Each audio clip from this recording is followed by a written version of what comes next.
Fan. Turn it on, leave it on with Sean and RJ right here on The Fan. Now a steal by Draisaitl to Hyman, back to Draisaitl, shoots and scores! 4-2! Edmonton extends to a 2-goal lead! 2 goals in 51 seconds! And they changed the series to 2 games apiece. Good morning, Metroplex. We are live with the Thursday edition, trying to get you to the weekend as quickly as possible during the short work week. Sean Sharif, RJ Chapu, we got Peyton and Rai in the back. Thank you for turning it on, leaving it on. If you hear a humming in the background, that is our attempt at air conditioning here at 105.3 The Fan. Ryan, I do not know if you can pan around the room. I think that's what they call it in the biz. What would you describe this setup as, Ralph James? Not my best work. You set this up? Yeah, I came in here this morning a little bit early, and I changed the tiles, and I put those giant things in. Look at that on the Fan Cam, Twitch, and YouTube. Looks like Ghostbusters in here. I would describe this as asbestos waiting to happen.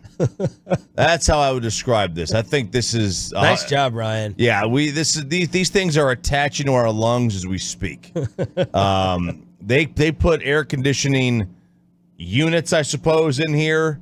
I've never seen ones that have you've seen the window units. Yeah. Okay. I've never seen ones that attach to the ceiling. Well, I know a window unit would work better than these things. These don't work at all. This thing is set at 60 degrees back here. It's 74. It's not pumping anything out. Pumping nothing. I don't know if you can tell. I have no idea if you can hear on the radio. Probably not. But there's a noticeable hum in here. At what temperature would I have to be for us to try to fight not having to work in these sweltering conditions? Right now? Right now? No AC? Just need someone to pass out. One of you guys pass out, and it's over. That's right. God, I could do it in 2 minutes. Okay. That's right. Well, if Bobby comes in with a sweatshirt again, he might. Yeah, I know, right? Yeah. But Sean's in a T-shirt. I haven't seen him in a T-shirt outside of a remote in forever. That's right. Indoors, he's always in a hoodie. I couldn't take it yesterday. No, it's hot. I could not take it, so I had to make the adjustment today. The Edmonton Oilers made the adjustment. This was Game 3 all over again. Yeah. This is a 2-0 lead. The other team comes back, and Edmonton rips off 4 straight goals to even up the Western Conference Finals. I thought that the Stars were going to blow them out yesterday before the game. I was sitting there with regret during it, and I'm like, I should have just called a blowout because I thought that the Game 3 comeback would break the spirit of Edmonton. You're sitting there, you did it on the road. You go up 2-0. I'm like, dang it. Why didn't I predict the blowout that was going to take place? And I'm glad I didn't, even though I'm admitting to being wrong with how I felt with the Oilers coming back. Yeah, I mean, it's like as soon as they flashed the live game odds, the DraftKings odds on the scoreboard, on the screen, the game turned. The Stars were minus 360 after they took a 2-0 lead. Minus 360. Edmonton was like, you get them at 3-1. And it was like, oh, man, how much do you have to actually lay on the Stars to make it worth your while? But right then and there, I mean, everything changed. Everything changed. It's like the Stars forgot how to play hockey, forgot how to protect the puck, forgot how to not knock down their goaltender, for crying out loud. I'll tell you what, they forgot how to work a power play. That's for damn sure. Because even Edmonton gets a shorthanded goal, but Edmonton's penalty kill. I'm not gonna kill the Stars for this. Edmonton's penalty kill is on a heater right now. They have 23 straight penalty kills in the playoffs. More of a heater than this room. More of a heater than this room. Whatever they're doing on their penalty kill, some of it's gonna be luck, I'm sure. It's remarkable, and it's what's kept them in part in the series. I mean, the Stars have not done anything on the power play when they've gotten the opportunity, and they had a couple last night. Stars score 2 goals in the first 6 minutes. Wyatt, 58 seconds in. Lindell goes off of the defenseman Nurse. It's 2-0. Sagan almost had a third. Almost had one. 8 minutes go by in the first period, and Edmonton does not have a shot. And then McLeod with a cleanup goal. Bouchard cleans up Connor McDavid, and we're tied just like that. Tied very, very quickly, just like game 3. Edmonton did it twice. They did it twice in this game where they had goals back-to-back. And, They were the aggressive team from a hit standpoint. I mean, they flashed a graphic up there. It was 41-15. Edmonton had out-hit the Stars 41-15.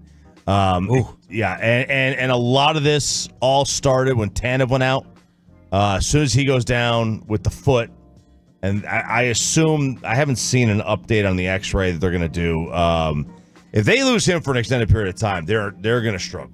They're going to struggle with this. He is like that important to them. They only roll out 5 defensemen anyway. And then in the second period, the Oilers scored 2 goals in 51 seconds.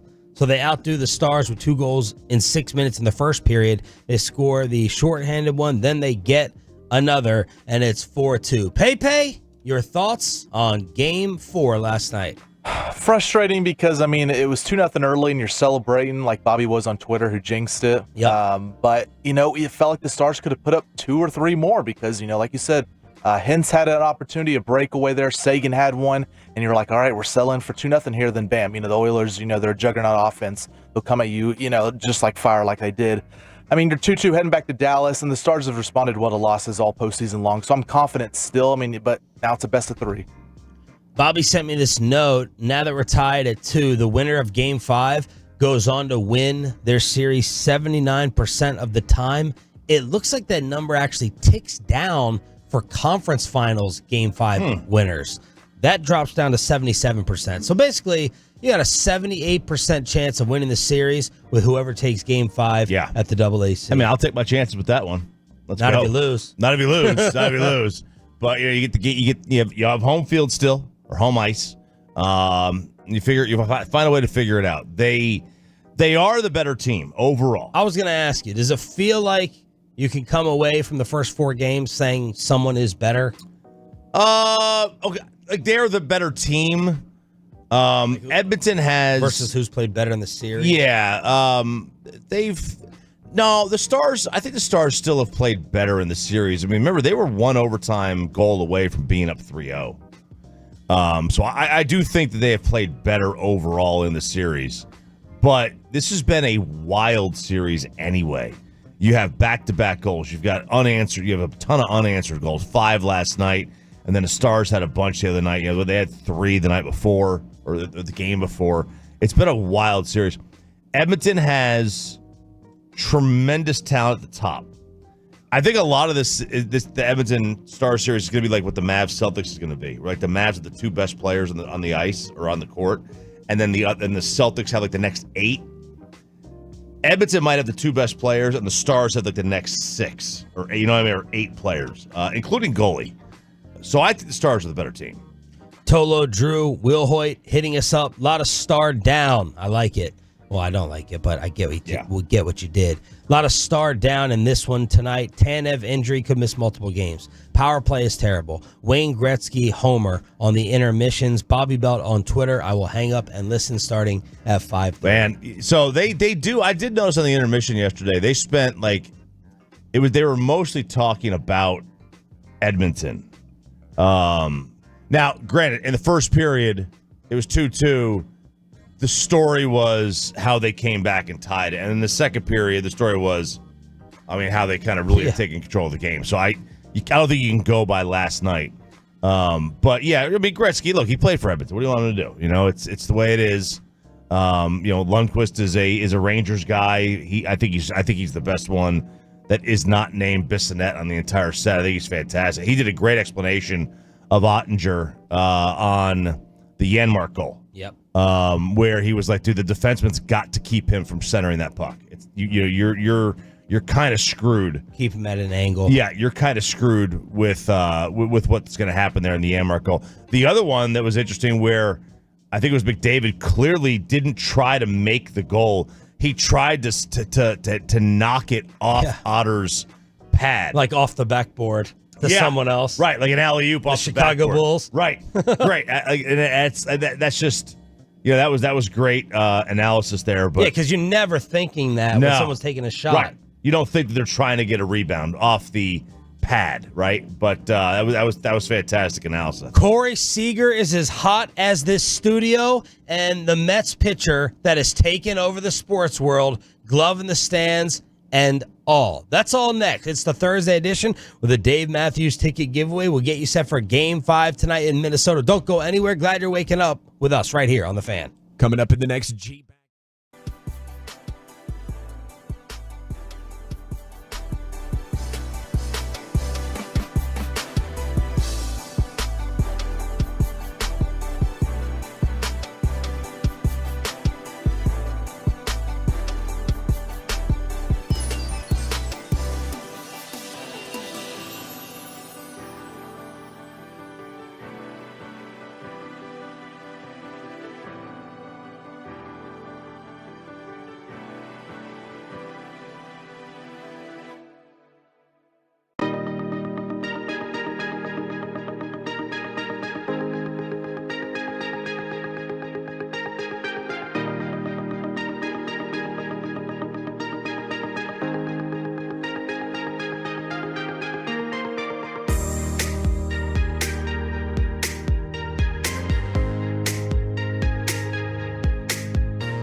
Trying to right.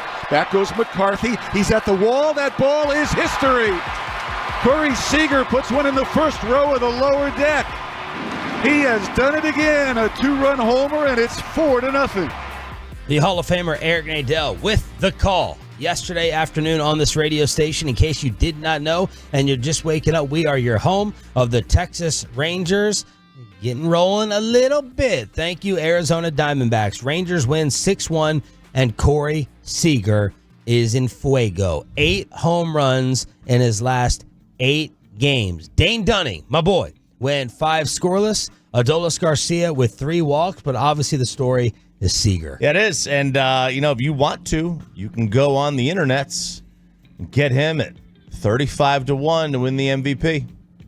If you think that he has got a little streak in him, then you can go do that because he is red hot. And I don't see any signs of slowing down right now from Corey Seager. He's fantastic. This was a slow start. This was never going to last the entire year. And maybe the Rangers have kind of figured things out a little bit. They're getting a little bit healthy. The more healthy they get, the better, obviously. You got Evaldi back. You got Wyatt Langford back. Young, will come around.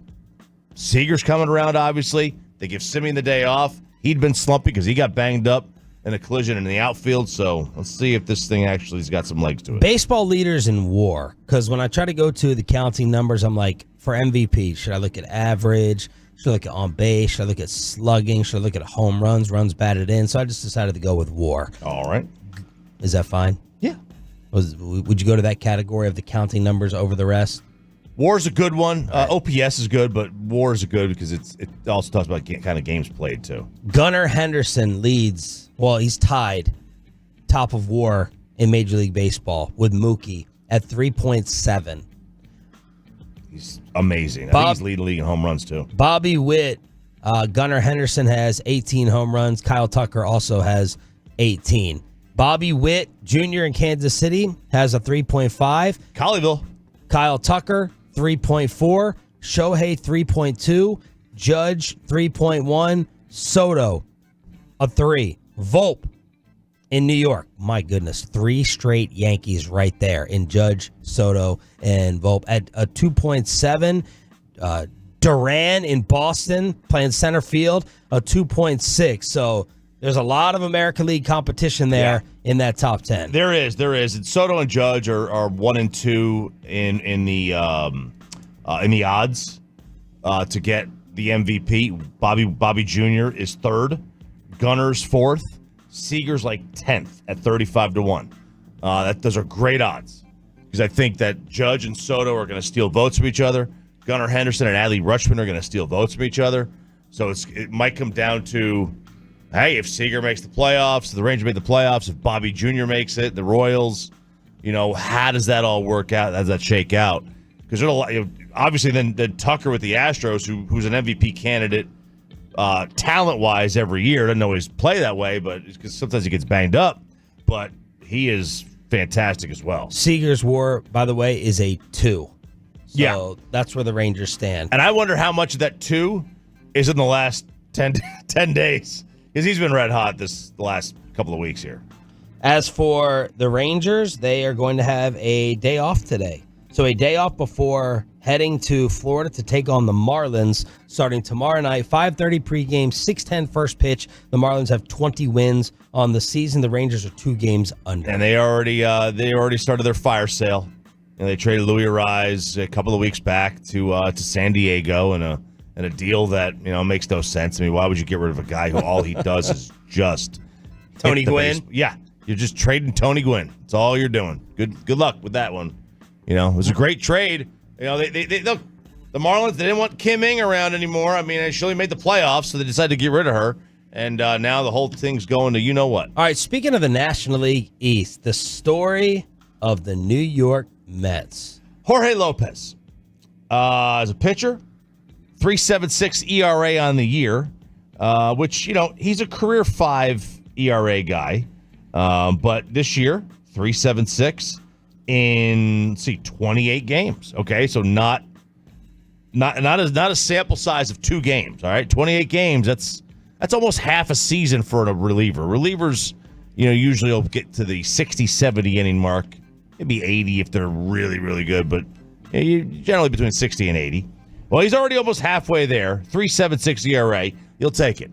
He leaves the game yesterday, and he had given up 2 runs in back-to-back outings. Frustrated. The Mets stink. The Mets are an awful team. Losers. They are losers. Everyone there, loser. Everyone there is a loser. They want to get Juan Soto in the offseason. Good luck with this. You're going to have to pay him $700 million to get him to go over there. So they are losers, and Lopez, after the game, throws his glove into the stands. All right? His manager, not thrilled with that. All right? Not thrilled with that. Basically, Carlos Mendoza basically saying, unacceptable. That's not acceptable. We'll address it internally. The media decided to ask Jorge Lopez about the incident and if he regrets it. Carlos Mendoza said that he understands the emotion, but that particular action of throwing your glove into the stands was unacceptable. Looking back on it, do you regret doing that? No, I don't regret it. I think I've been looking the worst teammate probably in the whole MLB. So whatever happened. So whatever they want to do, I'll be tomorrow here if they want me. Whatever they want to do. So I'm gonna keep doing this thing. So I'm healthy on whatever on whatever to do. I'm ready to come back tomorrow, and if they want me to be here, so I'll be here.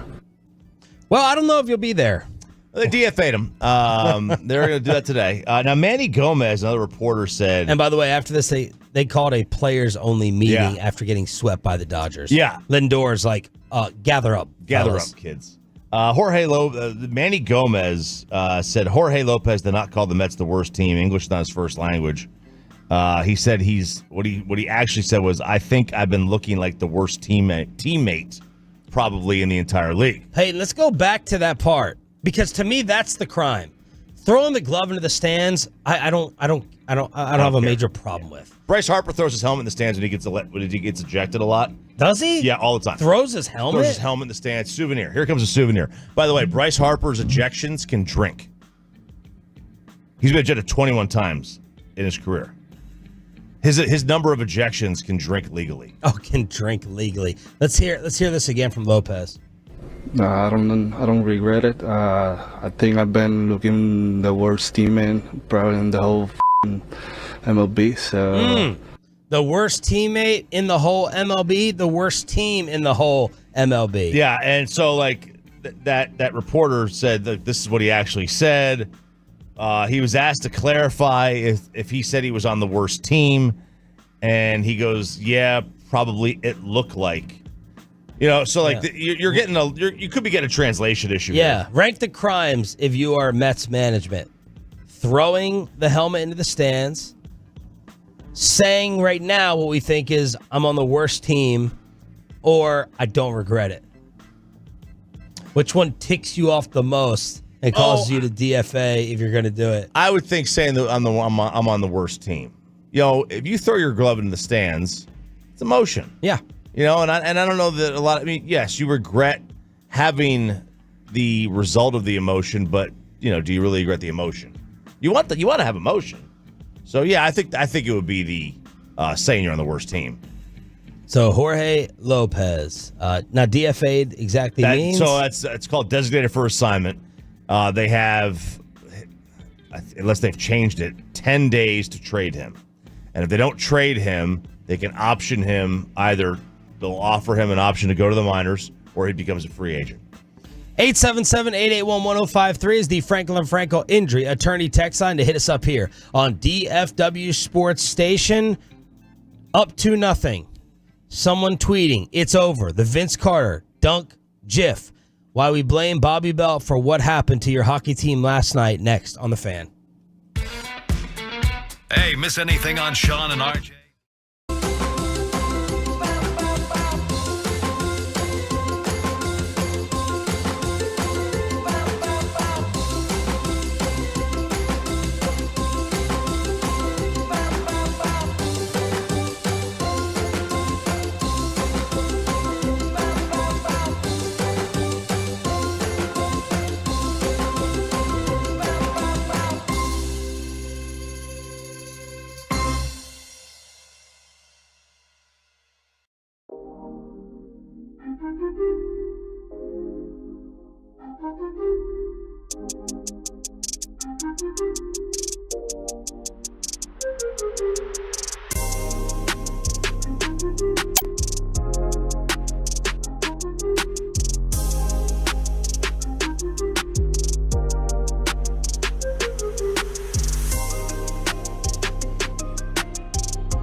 centers. One-timer score!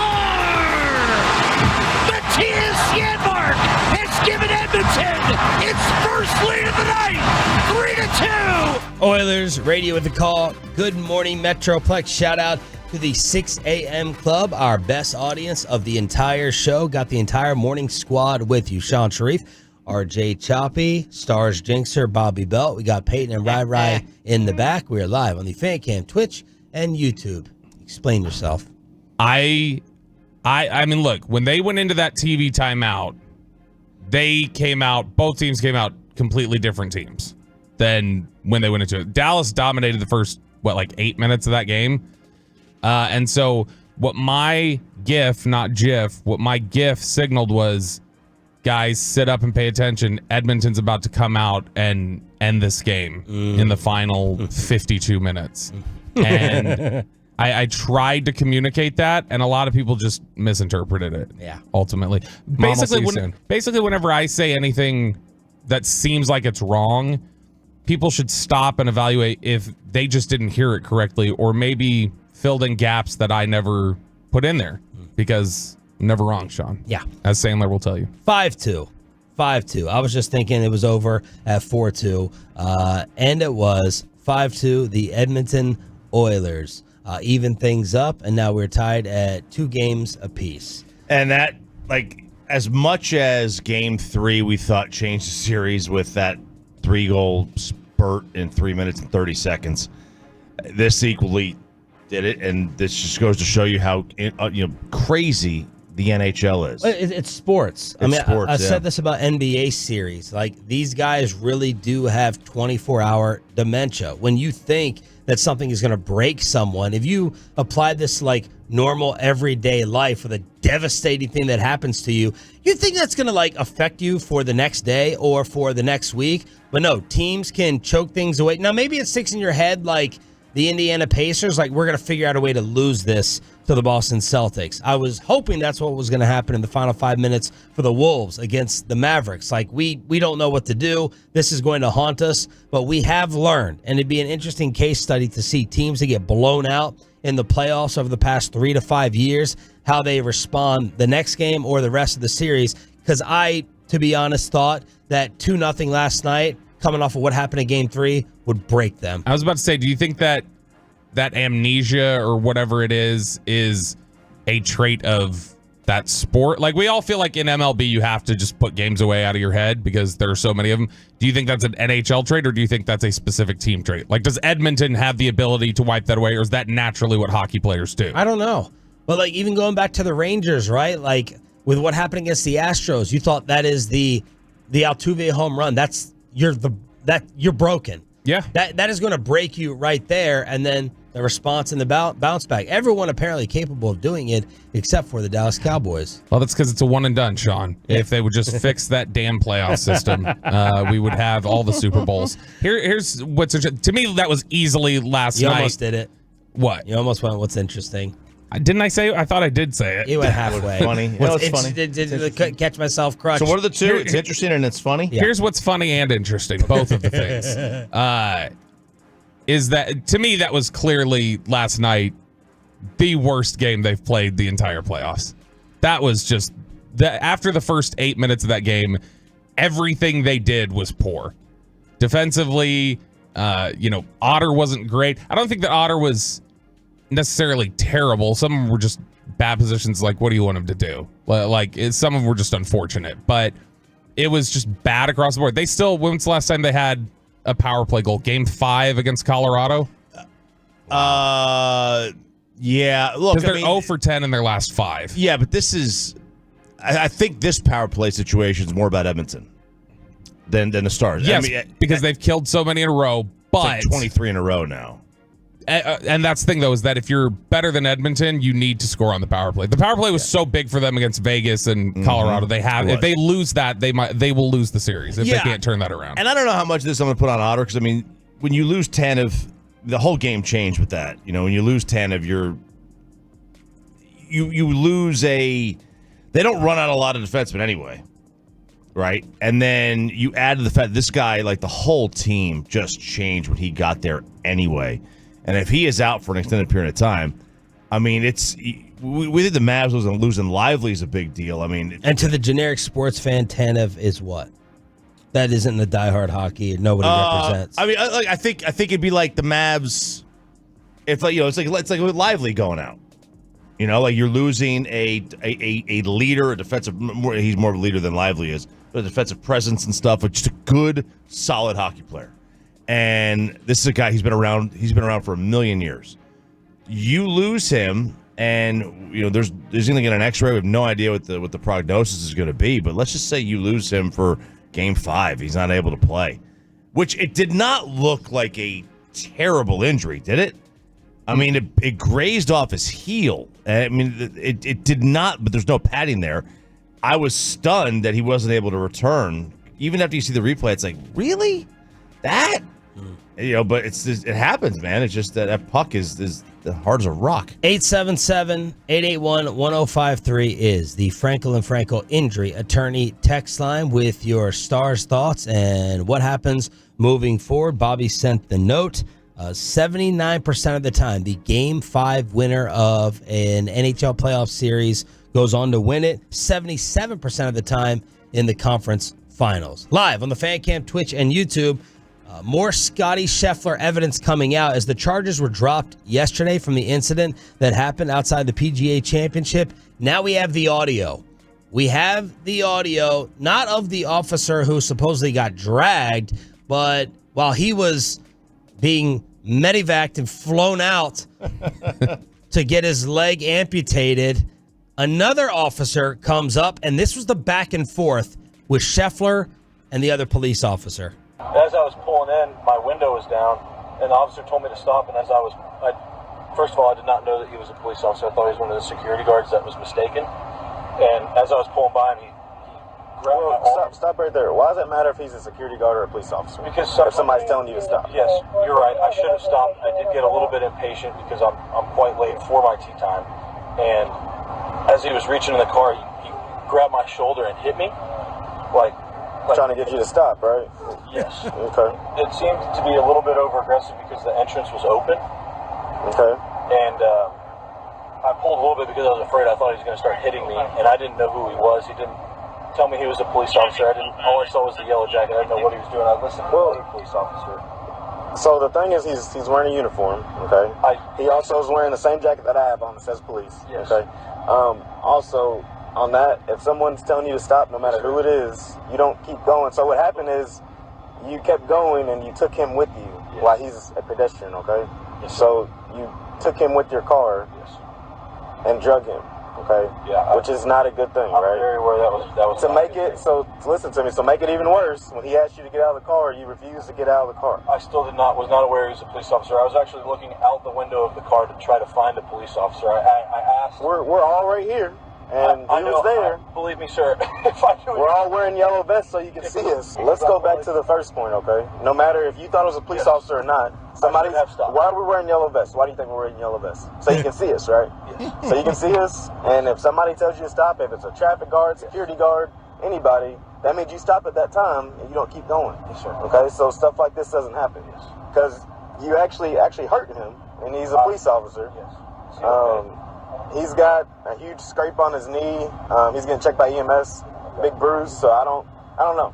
But for you right now, the main question is if you're going to jail, and it's up to him. First off, I completely disagree with the statement of it doesn't matter if he's a police officer. If somebody tells you to stop, you stop. I don't. I'm not. I mean, yeah. If a traffic cop is there, whatever else. But the idea of just anybody telling me to stop, no, I am not. I'm not going to stop for just anybody telling me to do it. Makes me think of like Oxnard, like us going into the parking lot. Like, so Scotty Scheffler apparently had to try and differentiate who was just like a parking attendant versus like a police officer. There is a difference. Yeah, I mean, and like, look, despite what the superintendent is telling Scotty of, it doesn't matter. When you're in the hallway and someone says stop running, you stop running. It doesn't matter who he scraped his knee. They've had to use a ton of Neosporin on it. It's brutal. Because like there was this major car accident outside. A pedestrian got hit and killed. Yes, outside.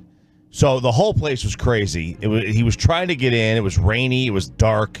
He was trying to get in. He goes in, I guess, through the exit. There's a median. He goes in through the exit. It was supposed to be the entrance, and there comes the officer. Like, if you see a guy in a vest, I think generally you do stop, right? You're right, Bobby. Not anybody. Yeah. If somebody just in plain clothes says stop, I don't pay attention. Scotty is trying to make it sound like he could get assaulted or taken advantage of by someone just wearing a random vest. Not an officer of anything. Right. Now, like, if you want to sneak into a concert, get one of those neon vests. Yeah. Okay? Carry a ladder and get in. Life hack, baby. But I was watching the Stormy Daniels documentary, and who's that? She's a stripper, she's porn a star. Okay. And she's a liar. There were diehards of a certain political affiliation who were posing as police officers to go to her shows and fake apprehend her. So that's what I was thinking of. Like let's just fake as if we're officers of the law to go ahead and get her in our possession. I don't know that the cops are fake arresting PGA Tour golfers outside Valhalla. Yeah. But you never know. You never know. Look, he technically did not comply. No, he didn't comply. It doesn't look like the police officer got dragged. Didn't turn on the body cam, so that's a problem on the police officer side. But it sounded like Scheffler technically did not comply. Yeah, and that's the reality of it. I wonder does Scotty now feel like he needs to be a little louder, be a little more prominent so that he gets recognized easier and doesn't have to go through the process of trying to convince people that, I am somebody who is supposed to be there. I am the number one golfer in the world. Now, is this pants statement accurate, what you sent out last night? I've been looking, and it appears that it is real. Really? Yes. The Officer Gillis, sent out this... Who got disciplined? This press release, and it was a long press release, and he talks about how we're sharing lemonades like Jason Garrett, right? Him and Scotty have buried the hatchet. We are sharing lemonades. At the very, very bottom, there's a P.S. And you think this is from him? I think this is from him. Okay. And it's because he got dragged and he cut his leg and his pants, and social media was really kind of going after his, I guess, pants. And he goes, P.S. Yes, the department has us buying freaking $80 pants. To those concerned, they were indeed ruined. But Scotty, it's all good. I never would have guessed if I've had the most famous pair of pants in the country for a few weeks. Because of this, take care and be safe, Brian. If that's true, that is the most remarkable end to an official press release I've ever seen. Ever. Well, and the conversation yesterday, and it's a fair one, is if this is Peyton Russell or whoever else, is this getting fixed, and is this having a statement released of, look, I'm really sorry. I didn't mean to step over the line and violate Peyton Russell's rights or whatever else. No. Is it ending that way? No. And so at the end of the day, it's still kind of gross. Make no mistake. The fact that you can get arrested in the morning and still make your 10 o'clock tea time is the whitest thing in the world. All right? That is the whitest damn thing that's ever happened in America. I mean, the only way it could be whiter is if it was at Augusta. No kidding. Sounds about white. Get arrested in the morning, still make your 10 a.m. tea time is a wild thing to happen. Scheffler's attorney got a little bit that's over 2 minutes. We're not going to play that, but he got a little bit testy talking with the media. All of the local media there, by the way, is sharing this statement. Like, news reporters are sharing a screenshot of the statement. So this is apparently sincere, which is interesting because isn't it on... Interesting and funny. Yeah, it's interestingly funny because isn't it on... I was trying to look. Isn't this on official city letterhead? The city was cool with him saying... a little unprofessional. Yeah. A little bit. I mean, the whole incident was. But. Yeah. All right, 877-881-1053. So hopefully that wraps up the entire ordeal. We have camera footage, different angles. We have audio. We have pants press releases. And hopefully it's over and done with the charges dropped. What is Derek Lively's status for tonight? And is JJ Redick already hiring his staff to coach LeBron James? That's next for the 6 a.m. club right here on Sean and RJ. But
Uber Eats has Lola V products? I gotta remember that. Well, you know, they say in order to remember something, you have to forget something else.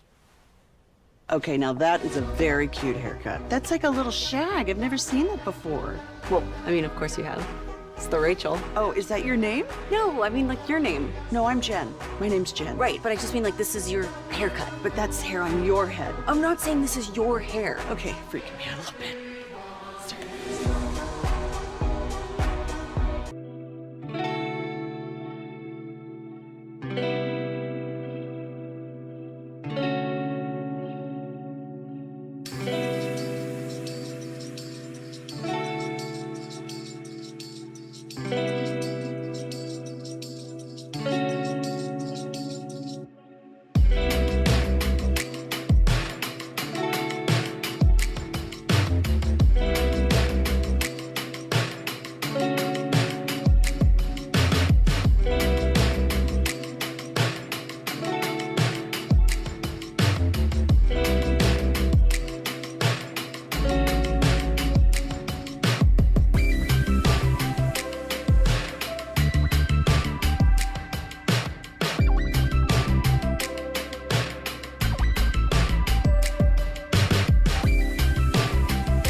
And it's back to Sean and RJ right here on 105.3 The Fan segment here, brought to you by State of the Art Weight Loss. That's soda, Cars for Kids. Donate today at carsforkids.org. And also brought to you by the personal injury lawyers, Frankel and Frankel. If you've been injured in a car or truck wreck, call Frankel first, 214 or 817-333-3333. With Frankel, there's never an out-of-pocket cost. They only get paid when you win. Frankel, the go-to car and truck wreck attorneys in Dallas.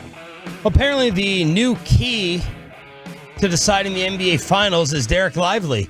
and he has been upgraded to questionable. Can we please stop with this Luka injury report thing too? My God. He's been downgraded. He has been downgraded. This is why Barkley said sit him in game 4. Luka's questionable, game time decision every game day right before tip-off. But Derek Lively has been upgraded to questionable. Now, this is not a concussion. Right, it's a sprained neck. It's a sprained neck. Otherwise, I was listening to the Hoops Collective podcast. Well. And they said he would not have been in the arena with all the noise and the lights and the blaring stuff. So he was in the arena on the bench, which is a good sign. I can't believe it was not a concussion after he was wobbly, after he got hit in the back of the head by Karl Anthony Towns. But Lively said, he doesn't want to rush it back too soon. Upgraded to questionable for this evening, which Mike Bassick says will determine the winner and loser of these games. Definitely can't be in the arena with a concussion with the great Sean Heath, Mavs PA guy, in there. You will. Let's go, Mavs! Just 48 minutes of a choppy song interlude. There's no doubt about that one. It is. You're kind of onto something that, like, it is funny how this has become like the most important player in the series. It's funny. It is funny how it's become the most important player in the series, but he kind of has from that standpoint, because there was a spot when in game 3 when he went down and Minnesota got more ability to play down low, and was that obviously there's 6 alley-oops a game to him. Right. I mean, that's 12 free points. You see the stat of how the Mavericks have lapped everyone else in the NBA when it comes to alley-oops. Mm-mm. I think it's it was 49, and the next highest team had 15 alley-oops, with the way things were happening in the NBA playoffs. And then to Bassick's point, Karl Anthony Towns playing in the paint, how much is that affected or allowed with Derek Lively in or out? That's my main concern. Yeah, I mean, it definitely is, because Lively challenges every shot. Lively is quick to the ball. Look, to be honest, we talk about the lobs, or Chop, you just mentioned there, the alley-oops that Lively gets, and that's a part of it. That's a part of the game that he plays. But, man, the biggest thing to me is, and it's wild to say this given how young he is and everything else, he's like their lead communicator on defense when he's on the floor. He's calling out all the screens. He's directing traffic. He is the guy who kind of orchestrates all that. And when the Gafford and PJ trade happened, part of the reason why the Mavericks went on the run they did, where they won, they were 16-2 in games where Gafford and Luka played, or some number like that. Part of the reason is because when Gafford got here, it allowed you to, like Mike said yesterday, play 48 minutes with an actual center. Yeah. You didn't have to throw some hodgepodge out there. So Gafford was brought in, he was the piece, but it's the same thing where if Lively's out, you're basically back to pre-trade deadline in terms of the basketball team that you are. Right. Because it forces you to play small in certain areas. Mm-hmm. And Cat clearly took advantage of that, of just, I'll go into the interior and I won't have my shot contested the same sort of way.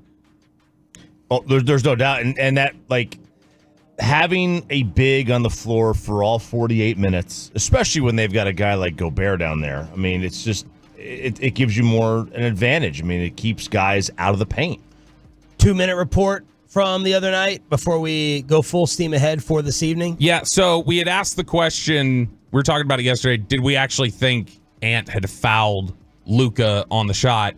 Apparently it was a foul, but the NBA in their 2-minute report said he was actually fouled before he tried to go up for the shot is when it was. And so that 3-pointer should have been wiped off and it should have been 2 shots. So that right there shouldn't have ever been the case. But what is the one that Mavericks fans would maybe get a little bit upset about is the only other call that they said was incorrect in the final 2 minutes was they said with 1:12 left, Anthony Edwards should have been called for defensive 3 in the key.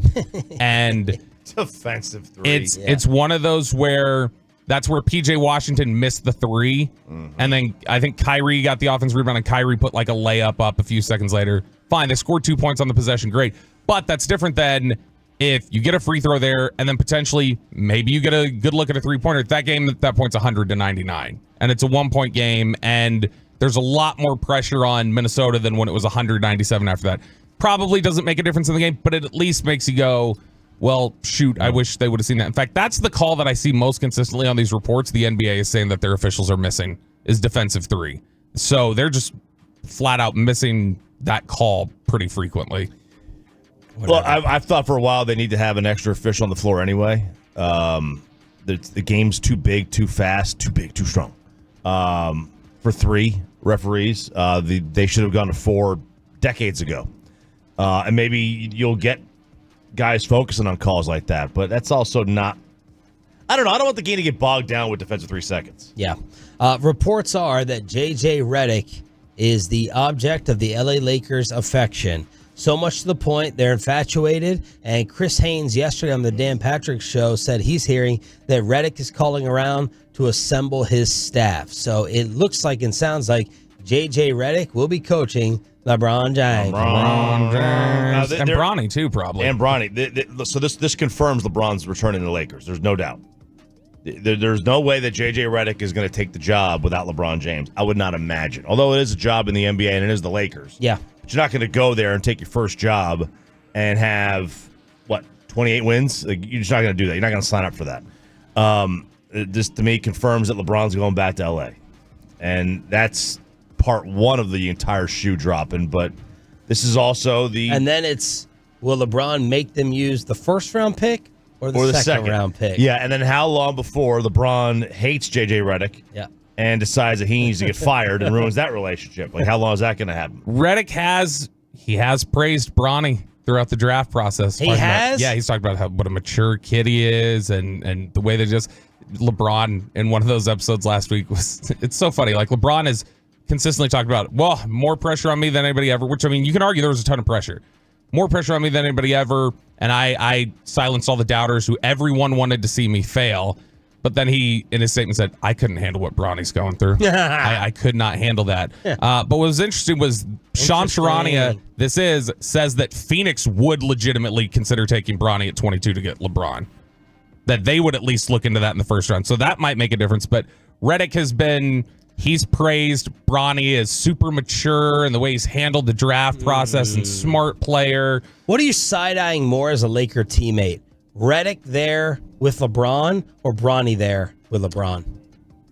Because Udonis Haslem was saying this is not going to go over well with Laker teammates, J.J. Redick coming over to coach him. And then I've been talking nonstop about how I'd be looking at Bronny basically getting a free pass. If LeBron doesn't exist, if you pressed a button and LeBron never existed, but Bronny did, J.J. Redick still gets a head coaching job sometime in the next few years, probably. I don't know that Bronny ends up in the NBA. He does. So Bronny is what I'd probably look more side-eye at. He does, but I do think it's gonna ruffle feathers that a guy who's never coached before is all of a sudden the Lakers coach. I mean, Stephen A is gonna have to own it because he's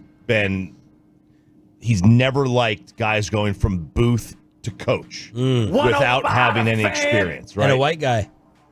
I mean, look, and a white colleague. Let's be fair. I mean, that that's matters. been a talking point. A talking point, absolutely. Now you mean coaching, period, right? Because I mean, Darvin Ham had never been a head coach. No, but you got like assistant. You experience. should be an assistant first. Okay. You shouldn't go from being on first take to a head coach in the NBA with never coaching before. I don't care if you coached AAU ball, right? That's I don't know. There's something off-putting about that. If I'm a coach. Chauncey Billups. I've been sitting there in Portland for years trying to become a head coach forever. Like guys like this have Sam Cassell. People talk about Sam Cassell. I mean, putting work in.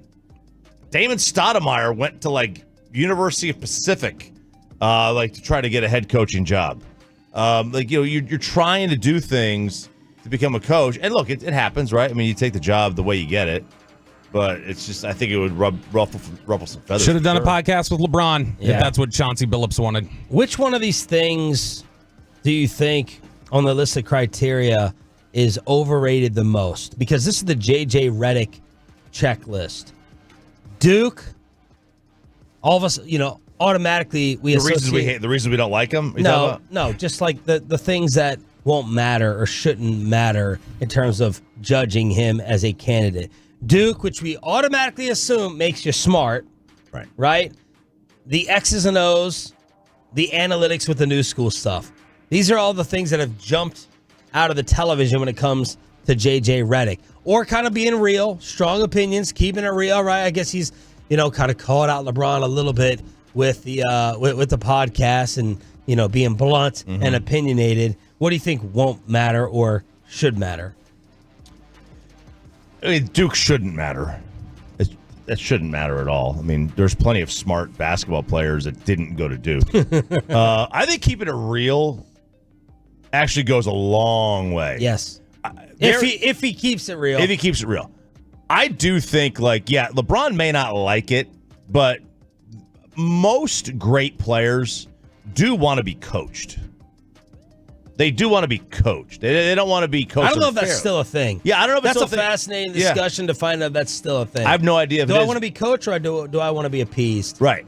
I think that some players, even if they don't, how much does Jason Kidd really coach Luka Doncic? I'm not stating an opinion with that question. I'm legitimately wondering. I don't know. Yeah, who's a better? Don't we feel like Rick Carlisle is a better X's and O's coach?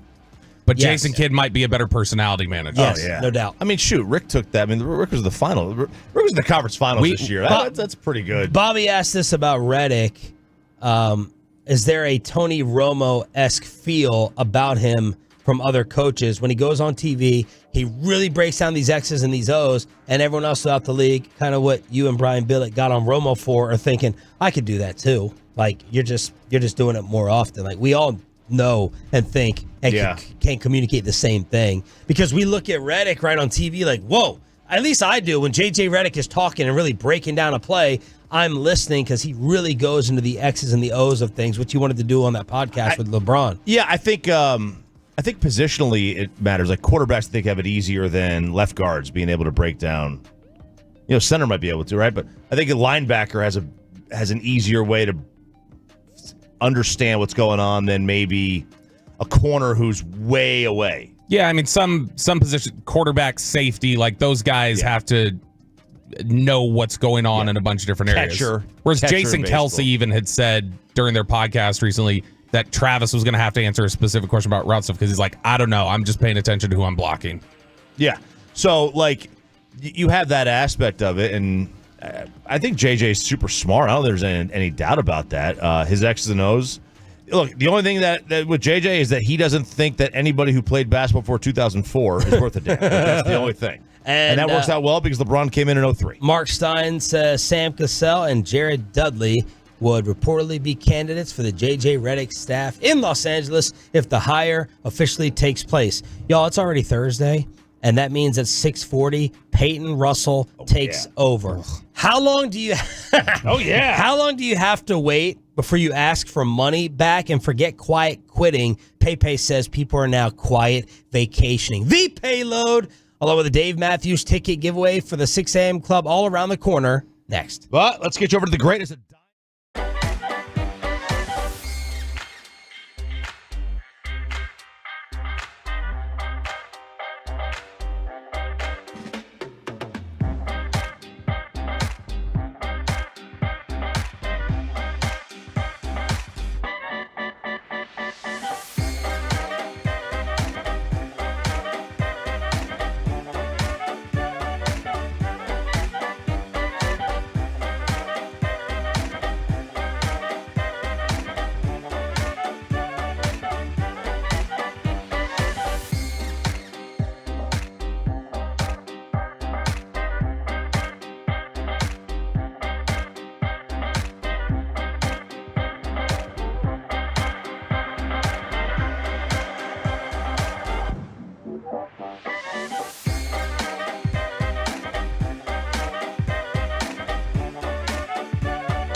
it's true that you've got to forget something else to remember that Uber Eats has groceries. No, that's absurd. Hey, remember when you used to be a pepper lady? Pepper lady? Wasn't it Cinnamon Sisters?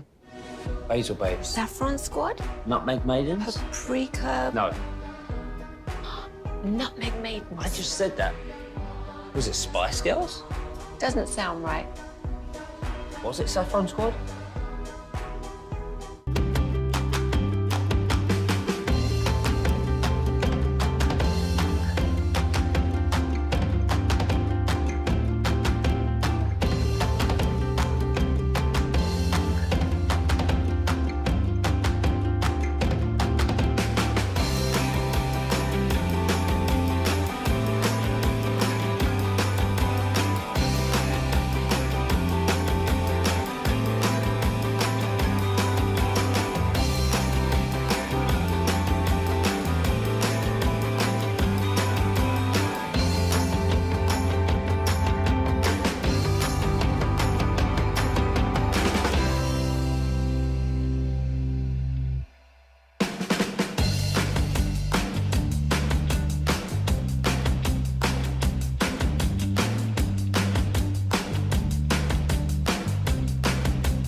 And it's back to Sean and RJ right here on 105.3 The Fan segment here, brought to you by Classic Chevrolet. Classic Chevrolet in Grapevine is the #1 Chevy dealer in the world. More Silverados than anyone else. This is Texas. This is Classic Chevrolet. Together, let's drive, relax, enjoy the difference based on new Chevrolet registrations 2023. Okay, am I hearing this right? The morning show is letting Peyton Russell have his own segment? I just don't get it. We've known Peyton for years. He's horrible on the mic. I mean, gathering the foreigners, this is going to be a train wreck. Daddy does work, and Peyton just does board hopping. That is right. It is another edition of the Payload every Thursday at this time, 6:40, except for last week. We did it on a Tuesday. RJ, can you believe that? A Tuesday version. You missed it, RJ. Well, you were gone on Thursday, right? I was gone. Yeah. I was making money moves in Vegas. I found out, I did some math. Yesterday I went through a bunch of transactions with my winnings because I, walked away with $850 worth of profit. Yeah. I think I only spent around $350 for the entire Vegas trip. Oh, baby. So that includes hotel, flight, food, entertainment, we'll call it. $350, which I think any one of us would take any day of the week. 4 days in Vegas. So when you go home, are you at that point in time where you feel like you have to share with the misses, with the winnings, or splurge on a gift? So it was Sunday, so I got back Saturday night. Sunday for lunch, I took Mackenzie to Olive Garden. So there was her. So let me ask you this. Do you think Olive Garden's better than Sinatra? The food, the quality of the food? Yes. It tastes better. So you went to Sinatra, he spoils her. I mean, look. I'll take her out tomorrow, too. We usually get Mexican food on Fridays, so, we got it well. Just like you and Sarah. Maybe Saturday. To be fair, he did more for her than I did for Kristen on our anniversary That's weekend. right. And that was 10 years. Kristen would have stabbed for a breadstick and salad deal. She would have killed for that with what you did. But, Olive Garden, it's not bad. No, it's not. It's not bad, and you get a lot more food than Sinatra is going to provide. You're going to get more food. I don't know that for place, a fifth of the price. That place that we went with the all-you-can-drink, where I almost murdered Bobby. Yeah. That wasn't mind-blowing, although it was all-you-can-drink. Yeah, it wasn't mind-blowing, but it's. When's the last time you've been to Olive Garden? Actually, not too long ago. Well, yeah, I went there with the folks over at Platinum Chrysler Dodge Ram Jeep. Okay. A couple of weeks back. See, good enough for a business meeting. Yeah, it's fine. It's fine. I got no problem with it. It's just I gotta question your Italian credentials. And look, you might have the biggest questions over the Italian credentials. Why? Because I can't eat tomatoes. marinara sauce. You can't eat tomatoes or pizza, and you don't like garlic. And I think more of the winnings was I told Mackenzie, look, it's just going to make it easier for me to pay the bills. If she stays, doing the laundry in the kitchen. I love it. I'm joking. I bet when you were gone for a weekend, the clothes sat in the washer for 4 days now. I bet you so, yeah. And they're probably closing the dryer as well. Instead it's the lights were all on. I can't wait for the electricity bill, though. She probably cranked the AC down. Doesn't that drive you crazy? Insane. I go into a random room and there's a light on, and I haven't said anything. I think my wife is up listening right now, but you just click the light off. It's not even a money thing. It's just a principle thing. What is that? Yeah, what is that? A dime an hour to have that light on? You never know. You never know with some of these companies what they'll charge you for. So we'll keep it here with the money talk. Look, a couple days ago, I was blasted by y'all for leaving my Venmo transactions public, where people can see it. You guys said it should be private. No one needs to see that, even though Bobby's stalking my money-making moves. Yep. And look, so when I was on this Vegas trip, a bunch of the payments is all with me and my friends is all Venmo. Someone picks up the whole tab because a lot of these places we go to, which are high-class places, they don't split tabs. They don't know what that means. So one guy picks up the $500 tab, everyone Venmos back and forth, so on and so forth. And so it gets to a point of me thinking, and it's just a generic question here, at what point do you have to text or call the person, hey, you need to Venmo my money back? Because, for an Uber trip, it might cost, for 4 people, $4, $5 a piece. I just expect you to just pay that amount. I'll say usually at the beginning, hey, it's going to be $5, $6 a piece.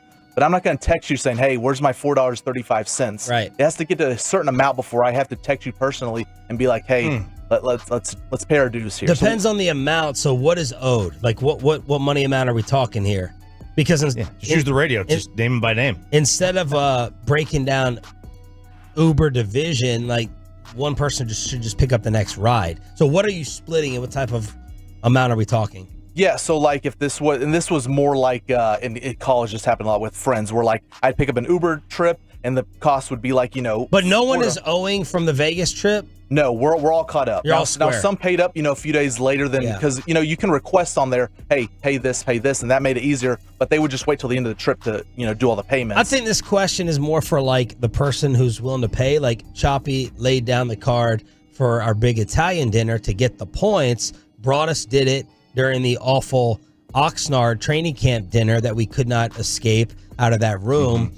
So what do you think? You expect people within what? I have to Venmo the person within, I usually do it like right at the table, but I cannot go past a day. It drives me crazy to owe. I hate owing people money. I hate owing people money. I totally agree. Lotto tickets for us. Choppy lays it down. Bam. I'm sending it. Bobby's usually pretty good at following up in terms of payment. Bobby paid a couple of weeks later from the Vegas dinner, I think.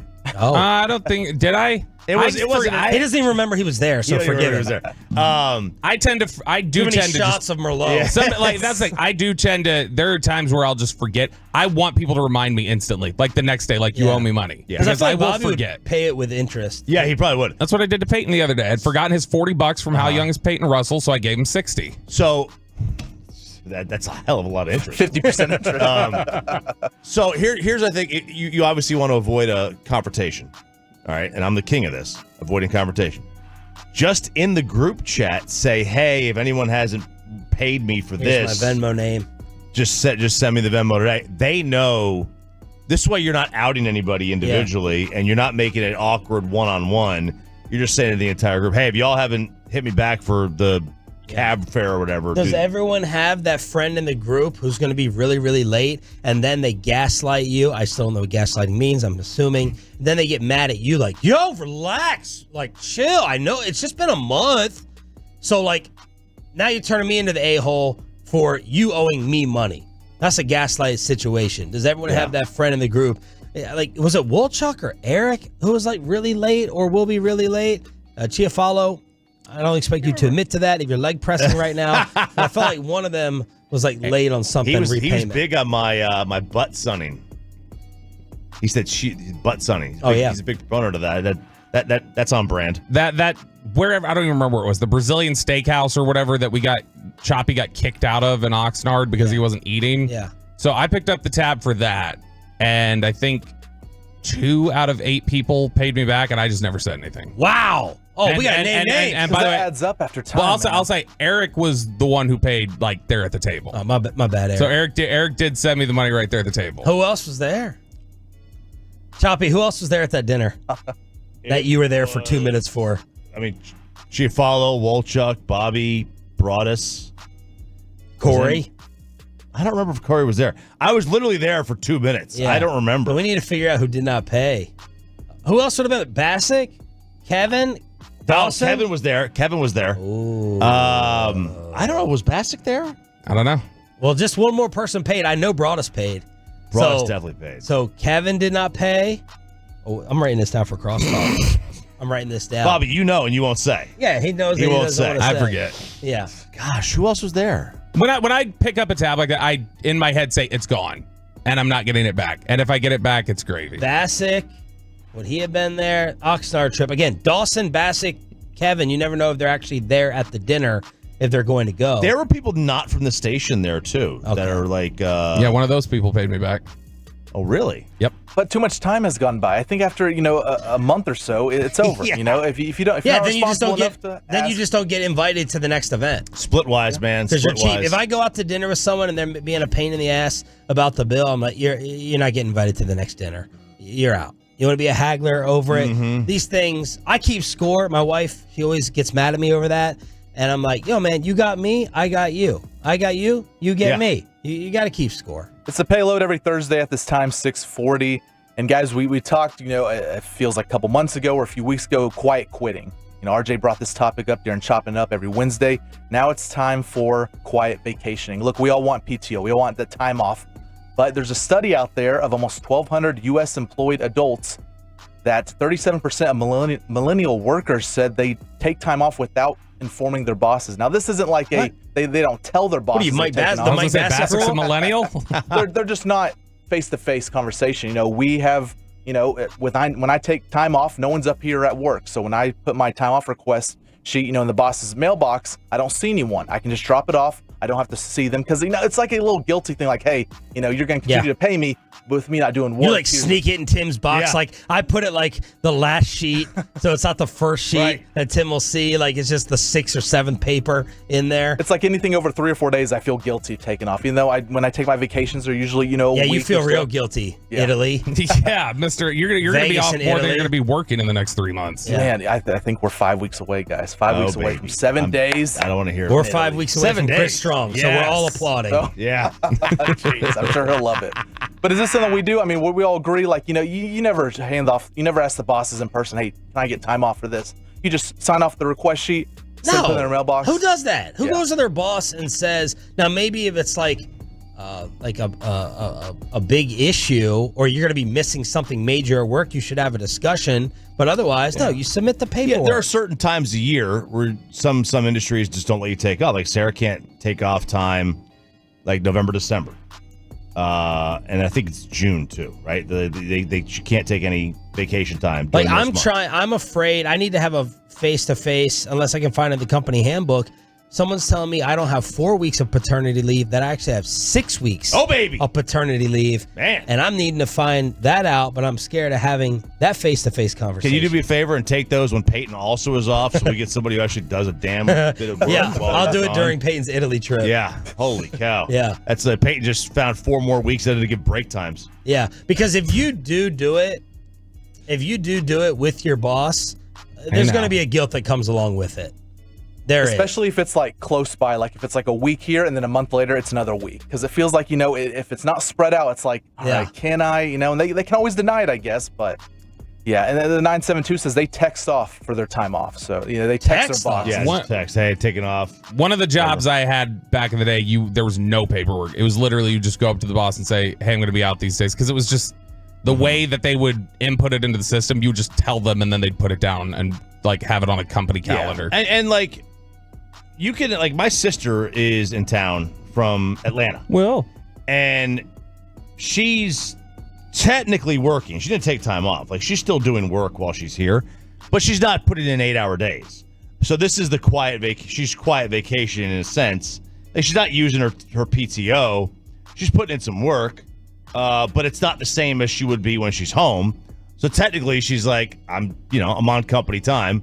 I'm still working, but again, I'm not really working. It's the Payload every Thursday at this time with Peyton Russell here on Sean, RJ, and Bobby. 105.3 The Fan. Can you start making some money off of Corey Seager's home run streak. Why did Angel Hernandez really leave? And did Donald Trump cost Bill Belichick his job in New England? All of that with a Dave Matthews ticket giveaway is next. But oh man, I'm starving. And it does not help to be talking about the greatness of Hurtado Barbecue with my main man, Brandon Hurtado. He has 3 locations now. We got a barbecue triangle set up in the Metroplex. Arlington, that's my spot that I go to with the family. The one in Fort Worth and the brand new spot in Mansfield.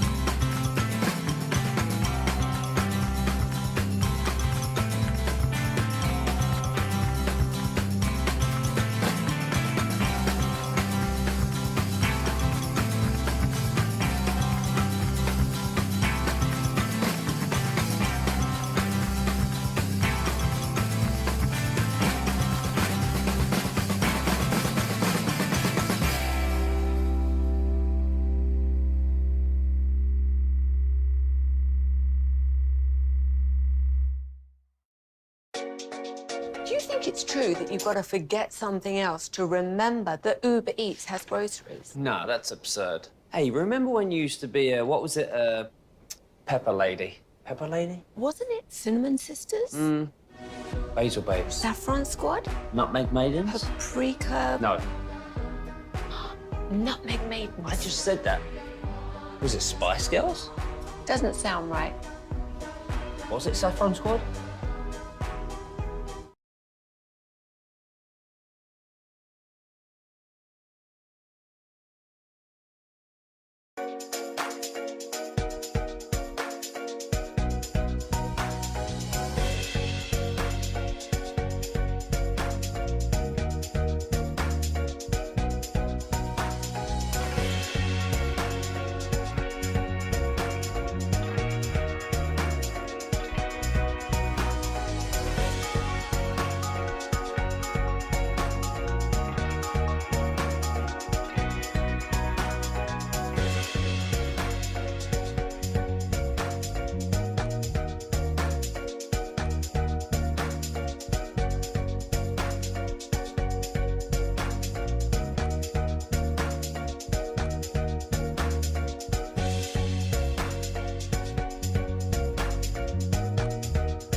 he has never seen a playoff series like this. Quote, the only thing you can figure out about this series is you can't figure it out. That held for Game 3, and last night was an exact replay and replica. The team goes up 2-0, and they end up losing. Dallas Stars take early control in the first period. Bobby tweets out that it's over, and then things get tied up in the first period, and in the second period, it was ended with 2 Oiler goals in 51 seconds. They score the shorthanded, then another one to make it 4-2, 5-2 Oilers to even the Western Conference Finals. Very disheartening game. They lost their way. They got as I had pictures of all these Oiler fans on TV on my phone that I was waiting to tweet out and laugh at like I do the kids that are crying during March Madness. I was looking to get that same satisfaction, and then I had to stop after seconds in the second. Yeah, and look, I mean, I think that they got completely overwhelmed by a number of things in this game. But, dude, like, first of all, their power play is not good. You add to the fact that Edmonton's penalty kill is as hot as anyone's penalty kill has ever been. I mean, they've killed off, 23 straight penalties, which is a remarkable thing to do in a postseason. And it's part of the reason why they're here in the West Finals and now tied at 2 games apiece with the Stars. I just thought it was very disheartening, this game. They had it under control, and they just lost their way. And they were sloppy, and losing Tanev hurt. I don't think we'll be able to really kind of quantify how much it hurt until the series is over, because we have no idea when he's going to come back and what the prognosis is. Yeah, this is weird with hockey. Something that I'm discovering is that it really does break out. Each game breaks out into sections where it's like a different team has been on the ice. Like Dallas in the first 8 minutes didn't look like the same team that was out there for the next 52. Dallas going up 3-0 against Colorado didn't look like the same team that then played the second and third periods after that. It can flip so quickly, and I don't know what changed after that first TV timeout when, Edmonton really wasn't getting anything going offensively at the beginning of that game. Dallas was getting a lot of good opportunities. Tyler Seguin almost had that as 3-0 in the first 8 minutes of the game, and then they come out of that TV timeout, and there wasn't really a second the rest of the game that Dallas felt like they had any control over. By the way, how sick was the Ottinger stick angle? Oh, it's great. That was one of the coolest things I've ever seen in sports. That Ottinger's stick is on the ground, and because of the angle of it, it shoots away from the goal right there on the line. You couldn't even, that's one of those things in sports where it's like you couldn't duplicate that if you tried. Like you could set it down and try to do it and it wouldn't do it again. I mean, you saw just how they cut to like 3 different Oilers players who were shaking their heads watching the replay. Like, how's that even possible? Yeah. I mean, it had to be just at that right angle. Yep. The puck hitting it just the right way, but ultimately, I mean, that would have been the turning point. If they win that game, we're sitting here talking about that as arguably the biggest play of the night. For sure. I mean, it potentially was a goal. I mean, that puck could have ricocheted any which way. Any which way. And then the second Stars goal that went through the right side of Skinner, they had a great camera angle for that one too. I mean, it was just, you could see this little tiny opening and this puck just slides through. On the data cast yesterday, they said 2/3 of the time the team that scores first wins the game, just in general in hockey. If you score first, 67% of the time you win the game. And they said if you score second, whether it's you've tied the game up and then it becomes 67%, or if you are the team that gets up 2-0, I think they said it's like 90%. Well, the Stars were minus 360 on the money line after the second goal. I mean, that's a massive favor. For Game 5, Friday at the AAC, tied at 2. The Dallas Stars are favored, but by how much? They're minus 130. RJ Edmonton is plus 110. All right, so slight favorite here for the Stars. My guy, one of my best friends, TK, please do me, stay away. Stay away. He's a jinx. He Bobby won one game. He started 0-4. He got one, but I think it's because he took his daughter. All right, and that's that. So maybe she's the lucky charm. TK, stay away. Corey Seager remains on fire. Nelson delivers, and Curry swings. It's a deep drive to right. Back goes McCarthy. He's at the wall. That ball is history. Curry Seager puts one in the first row of the lower deck. He has done it again. A 2-run homer, and it's 4-0. Texas Rangers on this radio station end up beating the Diamondbacks again. Dane Dunning gets the job done. Adolis Garcia walks 3 times, and Seager is out of his mind right now. Yes, he is absolutely out of his mind right now, and he's the way baseball goes. It is the way baseball go. You could kind of see it. They got a couple of guys back the other day with Evaldi and Langford. More reserves to come, at reinforcements, and now you get Seager getting red hot. They gave Simi the day off. This broke his 349-game Iron Man streak, as was said on the ESPN article. And I'm like, come on, guys! Like, we're gonna call it an Iron Man streak? It's 2 years. If we had not seen somebody go 2,600 games before, he's 14 and a half years away from that. Can we not call it an Iron Man streak at 340 games? Players in this is all courtesy from Sandler. Players in Rangers history with 8 or more home runs over an 8-game stretch: Seager, Gallo in 2021. Hamilton did it. He did it 5 times. He might have been good. Palmeiro and Jose Canseco. I saw Hamilton at a card show the other day. And I was like, not in person, but on the internet. The Rangers have now hit a home run in 13 straight games. That's the longest streak in baseball this year, and their longest streak since a 13-gamer in 2018. Seager's the 5th player in baseball history with 8 or more home runs over an 8-game span, all while playing the games at shortstop. So these are some of the things that he's accomplishing as the Rangers are trying to get back to 500. Yeah, and Wyatt Langford gets a couple hits yesterday, picks up an RBI. It's like, okay, hopefully that's going to start turning around, coming off of the injury. You mentioned Adolis having 3 walks yesterday. If you take out the intentional walks, just actual earned walks, Adolis had 3 walks from May 2nd to May 28th. So he equaled that yesterday. And so, I mean, you're seeing, okay, Adolis getting on base, having patience there. Corey Seager's starting to hit. Hopefully you got Josh Young coming back soon. Hopefully a little optimism to this is turning the right direction. Why did the hated Angel Hernandez really leave baseball? Well, they paid him. They paid up. That's kind of what happened. So this is a report from The Athletic. They did this piece on Angel Hernandez.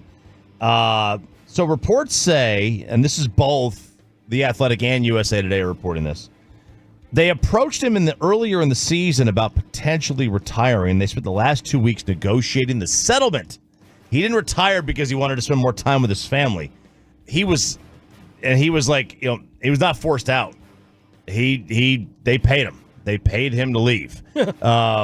His lawyer said he was, quote, not forced out. That was a text message to The Athletic. He last worked the game on May 9th. On May 10th, he was basically, I don't want to say demoted from his crew. He was just not on the crew, and they can cite any kind of, injury. He's had a back injury. He was dealing with that through parts of last year. Absolutely spineless. But yeah, I have no idea how much money he got, but I'm gonna guess it was close to the amount he was asking for in the lawsuit 7 years ago. Around the NFL, 2 misdemeanor warrants. The bad boys of the NFL reside in Kansas City, of course. 2 misdemeanor warrants have been filed against Chiefs defensive lineman Isaiah Buggs in Alabama on charges of cruelty to dogs in the 2nd degree. Police were getting reports that 2 dogs were just being left on a back porch of a house being rented by him. Officers and animal control found a gray and white pit bull and a black Rottweiler on a screened-in back porch with no access to food or water. Both dogs appeared malnourished and neglected. The residence appeared to be abandoned, and both dogs were seized. The pit bull eventually was euthanized. The story gets even weirder because the player's agent is saying he's the victim of a subversive campaign to force the closure of his hookah lounge that he owns in Tuscaloosa. Man, a Tuscaloosa hookah lounge. I wonder if Shaquille O'Neal would even frequent that with my wife. But this thing's gotten really, really weird with this Chiefs player and overall in Kansas City. Yeah, I mean, the offseason they've had, going back to even just their fan base. We get the chemist for the conference championship game. Whatever happened to him? Is he free? I Googled that. Heard. There's no news updates over the last 6 weeks. Like the Jokic brothers. Yeah, or Scotty Scheffler. They make things disappear over there. But It's you add the chemist, then you get the Rashee Rice thing, then you get Harrison Butker, and now you get this with Isaiah Buggs. They, of course, throughout time, they've had Tyreek Hill over there. They've had Frank Clark. Kareem Hunt. They had Kareem Hunt. They signed Punt God. Now, Punt God was cleared, but it just shows they're like, we'll take him on. We'll take on any case. So we don't care about the Heat. They are the only team right now that still believes in boss man Gat enough to have Kelvin Joseph on their roster. Oh, is Kelvin over there? Kelvin is on the roster for the Chiefs. Wow. It is all the jokes that people have made for years about the Dallas jail boys or whatever else. You can make those jokes now about Kansas City because they're clearly like, we're not looking for Boy Scouts. We're looking for football players. That's all we care about. Part of the reason that Bill Belichick got run out in New England was because of President Trump. What do you mean? What did I do again? What did I do this time? What do you like about Bill Belichick, Mr. President? Well, he's a wonderful man, and he really shows that Tom Brady is not all that. Amazing personality.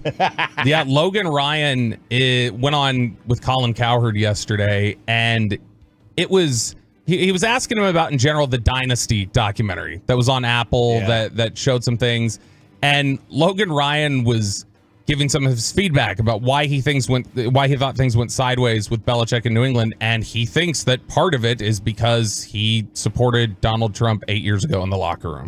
I see the kind of the turn, right, of the political statements coming out from Bill supporting, Trump and whatnot, and we said we're not going to talk about anybody's own personal beliefs, right? So I saw how that kind of shook the locker room, like, hey, we don't talk about those things. Why are you talking about those things, right? There. Times have changed. People want to talk about political views. Political views got into football. Yeah. People want to do commercials. It's okay to have your cell phone in a meeting. Yeah. So these things, employees, right, in the workplace, their demands change. I think as a boss, you got to understand that. And I think he did a great job to make time stand still for 20 years and get players to truly focus on what's important, which is executing football. And at the end of the day, political views, all that stuff has nothing to do with playing a football game.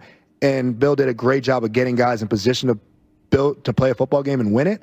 But there's a lot of other things in life that we need to talk about at work nowadays, and that's just kind of where we're at nowadays. I can't really believe that something that happened 8 years ago was just this slow burn of discontent that ultimately pushed him. Did they care when they were winning Super Bowls in like 2018? Yeah. Did they care then? So, well, they barely won it though. They only scored 13 points at the game, so. Yeah, that's true. But look, I mean, they would have won by 20 if Belichick liked Al Gore. Right. Look, I mean, they need an Al Gore reference. Look, they needed. We want our defense to be a lockbox. They needed Adam Vinatieri for all those Super Bowls. That's a really good reference. They needed Adam Vinatieri in all those Super Bowls before he endorsed and talked about Trump politically. So they win by double digits. They may have only scored 13, but they won by double digits, Shop. Do y'all remember Belichick being that outspoken for Trump? No, I do remember. There was a letter, right? He wrote a letter to him or something? Yeah, he was at that golf course. Kraft. With a lunch outside. Kraft was It's a great golf course. Kraft was up front about it. It has a 45-yard marker, soon to be 47. And Brady got exposed, quote unquote. He got, it was publicized that he had donated to Trump. And so then he took questions about it. He's like, thanks, guys. He's a friend of mine. That's all I'm saying about it. And he just kind of dropped it. But now we know why the Cowboys haven't won in 25 There years. you go. That's exactly right. Jerry loving red. If you go look, though, at the contributions for the billionaires, I mean, they will all Republican. Well, no, they companies will donate to both because you get more write-offs. You get more write-offs. You're accumulating power. Everything we think you need to know for your Thursday heading into the weekend. What you definitely need to know is we're hooking you up with Dave Matthews tickets for turning it on, leaving it on. And yesterday I asked the question, is Kyrie really the ultimate closer? Bobby went and did the homework. So is Kyrie that closer? A Dave Matthews ticket giveaway and your favorite local segment of the week with electricity and power updates everywhere. It's the Neighborhood Watch. All of that when we go commercial free during the Expressway next. But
Uber Eats has Lola V products? I gotta remember that. Well, you know, they say in order to remember something, you have to forget something else. Okay, now that is a very cute haircut. That's like a little shag. I've never seen that before. Well, I mean, of course you have. It's the Rachel. Oh, is that your name? No, I mean like your name. No, I'm Jen. My name's Jen. Right, but I just mean like this is your haircut. But that's hair on your head. I'm not saying this is your hair. Okay, freaking me out a little bit.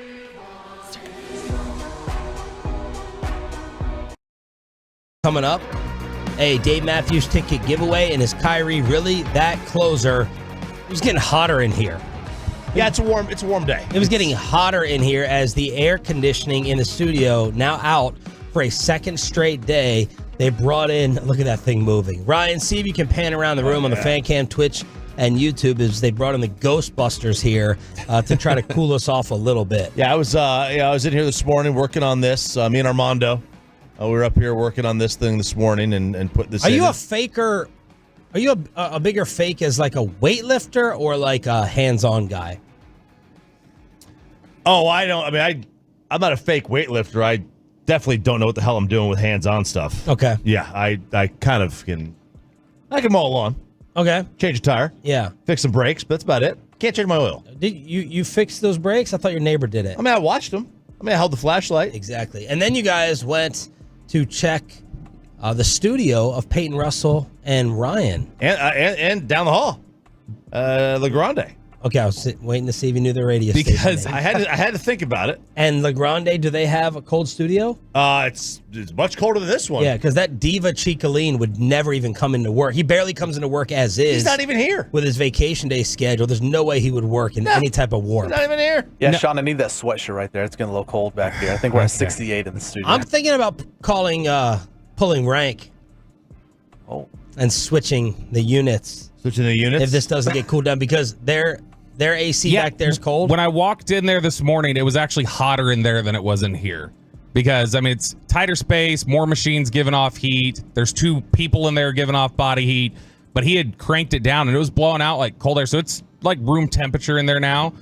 So I came in here, and I started messing with this one. I think this one's working now. I think this is going to cool off. Bobby adjusted that one. It's moving. Hey, he turned it on.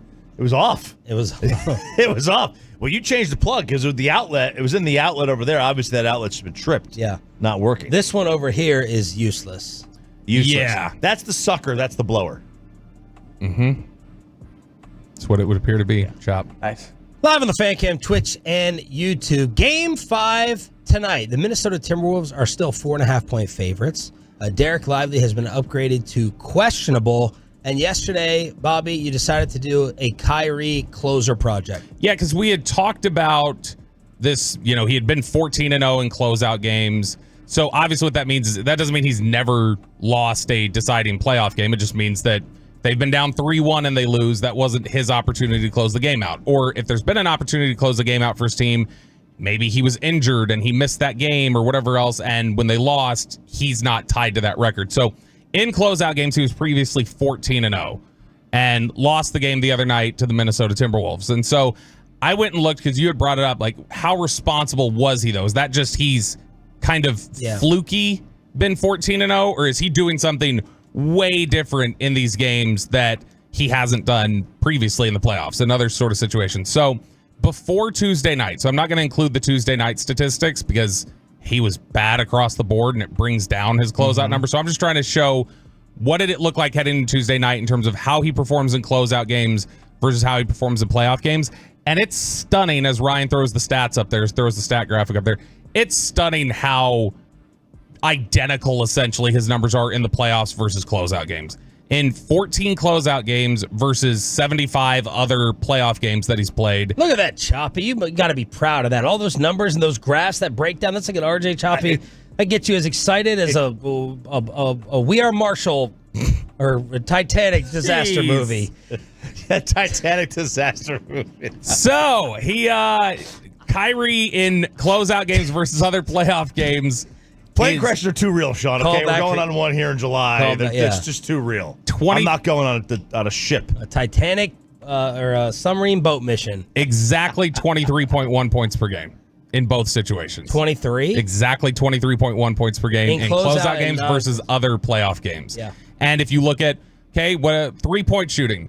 In closeout games, he averages 2.4 made threes. In other playoff games, it's 2.4 made threes. In closeout games, he takes 5.9 threes. In other playoff games, it's 5.9 threes. It's the same numbers almost across the board. If anything, maybe slightly higher in other playoff games. Like he is a much better free throw shooter in non-closeout games. In non-closeout, his free throw shooting percentage in closeout games is way below his career average. Actually, he's 81% in closeout games. Wow, he's near 90% in other playoff games. But otherwise, rebounds 3.8 in closeout games, 3.7 in other games. Assists 4.6 in closeouts, 5 in others. So now the other night he was below every single statistical category he's typically been in closeout games. He made fewer shots while taking the same amount. He made fewer threes. He had more turnovers, fewer assists. Everything was down. So his closeout numbers are actually now below his career playoff numbers. And look, none of this is to say that Kyrie's not clutch or a closer or a baller. Like, I want the ball in his hands in the fourth quarter right there along with Luka. I just thought this was Kendrick Perkins actually got me thinking kind of about this in an indirect way. All right. I know that's making Mike Bassick sick listening to that. Triangles into circles. When he said plus minus was an overrated stat, I was like, okay. And I heard the Kyrie closeout one. I was thinking, is that an overrated stat? How much is attributed to Kyrie just elevating his game? And Bobby just showed the numbers. He hasn't elevated his game, although we know he's the man. Plus minus is overrated game in an individual game to game. If you go and you look at it from a career standpoint, it does give you a better look. Because like in any game, you could be on the floor. Like if let's just say you're a player and you're on the floor. I mean, Derek Lively over the course of this playoff run, his plus minus being way above anybody. That's not fluky. He's playing really well. Right. And the team plays better. But that's also you're looking at it. Right. It's not game to game. It's over the stretch. Yes. But if you look at like in any one game, if you're on the floor with Luka, your plus minus generally is going to be higher than if you're the player who comes into the game when Luka sits. Right. You know what I mean? Like so that's kind of why it's fluky. It's not as great of a stat as people may think. Spittle says air will be fixed Tuesday. Major issue due to the storms. We have bigger units coming to cool things off until then. We're gonna get bigger units. And all right, can y'all hear this on the These radio? Things are massive. Bring a Jason Love unit in here because that's a good if reference. If we can keep that one going the way Bobby just adjusted it, this could be okay. Otherwise, Tuesday, that's not gonna work. Maybe I'll have to bring my own AC people in here, like the chairs. Catch heat for that too. We won't be catching heat. We'll be catching a breeze. That's right. If we can get that one working, then we're set. Like the Bobby one, we're set. We need both. Because that one, or we'll just take Peyton's. What did you say back there? I said no free shoutouts. No free shoutouts. No free shoutouts. The balls of Peyton say that. The boss listening. How about that? We just have the show reference. That was we referenced that before. We'll have to swap this one with the one that's cooling off Ryan right there. So Ryan's too skinny to have an air conditioner like that next to him anyway. Ryan's got one of those Canadian club jackets on or whatever the hell they're called. Yeah, I mean, like Peyton's asking for a jacket Goose. back there. So I mean, clearly he doesn't need that. We need to take that out of there. He's not able to focus. Now, we got the closeout numbers. Do you want the crunch time numbers? Yes. Because you've said you do still want the ball in Kyrie's hands. So after this made me curious. I went to go look up. I was like, how have they done in crunch time in playoff games? This is going to be very interesting because this is going to their clutch performance. Crunch time is far more perception than reality with almost every player. Oh, Derek Jeter's a great clutch performer.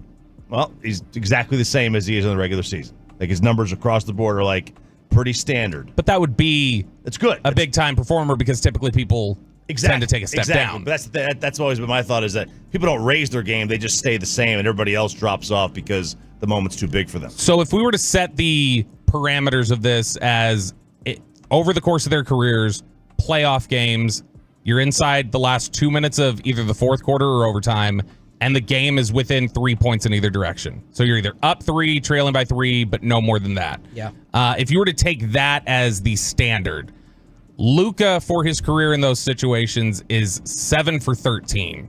He's above 50%. Good. He's 3 for 5 from beyond the arc. Kyrie in those moments is 5 for 17 in his career, including 3 for 8 from 3. Oh, if you use that same pretty big one, yes, that's exactly huge one. right. The perception of that just masks everything. An absolutely huge one, but that also means he's 2 for 9 from the field inside of the 3-point line. Wow, late in games and playoffs. But if you take it to just the 2023-2024 regular season, Kyrie has actually been a much better late game performer in those situations than Luka has. So this season alone, Kyrie's 9 for 12 in the regular season, not including the playoffs, but he was 9 for 12 this season and 3 for 4 from 3 in those moments. And Luka was 4 for 9. And including what was funny to me about this was, and interesting, 9 of Luka's out of Luka's 9 shots in these moments, 8 of them were threes. So he's like putting 3 balls up. Like that's his MO apparently. Is late in the game, he wants the 3. Y'all think of Luka as like a dead-eye shooter at this point? No. Okay, so Deadeye is like Steph. Okay, no, yeah, not Steph. No, I think lethal. I think he's a. What word would you use to describe his 3-point shooting? A steadier Tim Hardaway. Oh my God, that's really insulting. No. It's actually that's jumbo shrimp. It's actually you can't use that in the same because sentence. to me he is one of these ones who if he makes 1, I feel like he's going to make 3 more in a row.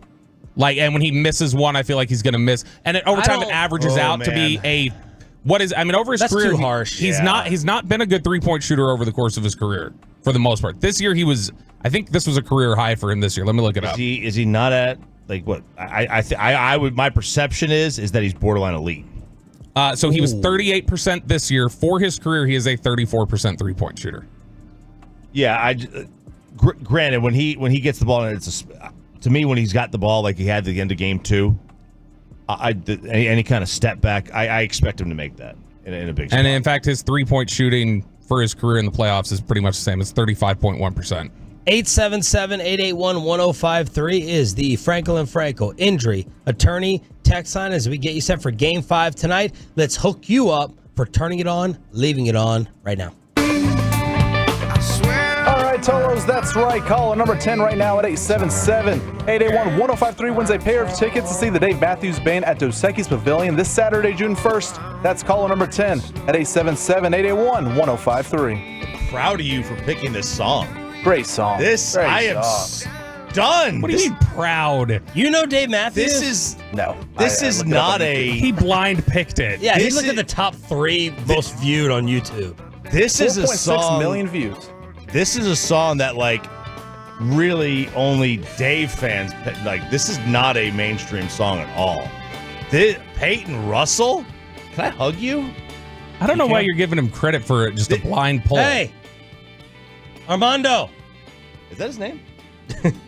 Come here for a second. Let's bring in the diva, the big diva here from La Grande as we're live on 105.3 The Fan. What's y'all's air conditioning situation down there, Chico? I just said that. They got you guys with the hood set up too? Yeah, we don't have a window unit. Yeah, I mean, I just said it on the air. I'm like, this just shows you like how bad my ratings are. Because if I had good ratings, I think I would have central air in our studio. Okay, is it colder in there in yours I had than to in turn here? one of them off. They're too loud. I just left one of them on. But I mean, it was worse yesterday. Yesterday was hot. Yeah, but is it colder in there? Well, was it colder when they were working? Or you got the same setup? I don't think they're doing much. It still feels pretty warm. Yeah. It feels warm in here. We're surprised that you came in. As Why? much of a diva as you are, that you just weren't like, wait. Let me set up my home unit and just broadcast from home. Really? Give me a hotel. Yes. Hey, yeah. Hotel right here. Didn't this guy just build like a $5 million house or something like that? Is that what he just did? Now you see all the snakes I have? There's no paradise out there. I'm in the swamp. I don't know. I'm in the man. swamp. I don't know. He's in Tornado Alley now. I'm in Tornado. yeah, and in Did Tornado. you guys get hit pretty bad? I was talking to my pretty wife bad. this morning about how crazy it is right now driving around the Metroplex, all the generators that you hear. Because it's insane. Like in our neighborhood, like you're driving down the street and you just hear all these generators. Just imagine if this building had one. Yeah? Yeah. A good one. Yeah, a good one. One that worked. Yeah, exactly. There he is, Chicolene. I'll send you guys a bill for raising your ratings for a little bit. Yeah, you haven't been looking at the numbers. We don't need that. You need to bring us in your studio. I would have left that hot air on. It would have been better than what you're churning out every He's morning. always churning out hot air. That was my joke. You don't have to be so freaking. I heard half of what you said. Eager to talk. I heard half of what you said. Like I just did it, and I you heard have half of what you step said. on my joke. Yes, because I was reading. You need the attention so bad. That's what I am. I'm the attention seeker. That's why I shoot wine. Let's give Bobby another segment. That's true. It's local every Thursday. Ratings are up, baby. During the Expressway, The Watch. We need to take people out of their bubbles and their safe place and make them think about the world we live in. You are fake news. So what do you guys hear? What's the scuttlebutt? RJ Choppy. Bobby Montgomery, Robert Montgomery Belt. Who are the only people, as you've said before, that you can still discriminate against without catching heat? Short men and bald men. Yeah. So though you can add a third to that now. Trampoline owners. Our Facebook community group post of the week comes from Wide Awake Wiley, where the storms in DFW over the last week Wide Awake brought to that's the nickname of the city.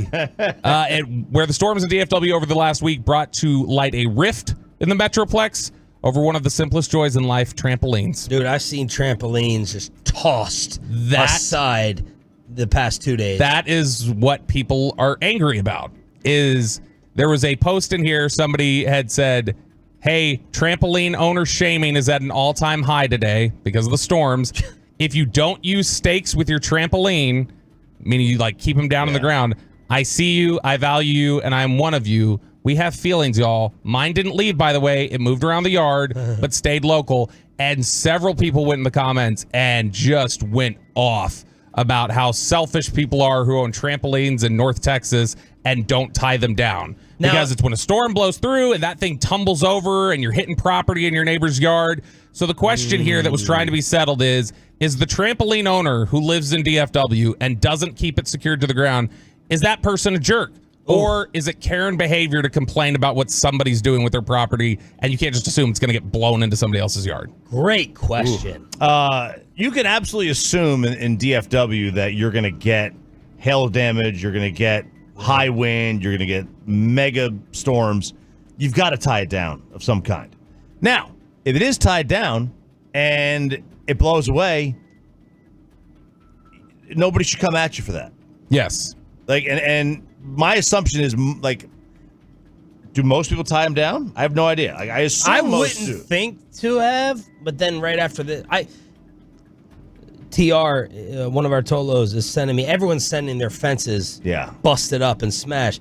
If a trampoline, tumbled over and knocked over my fence or dented my fence, I'd be ticked about it as well. But if and when I get a trampoline for my kids, I would not have thought to tie it down and secure it.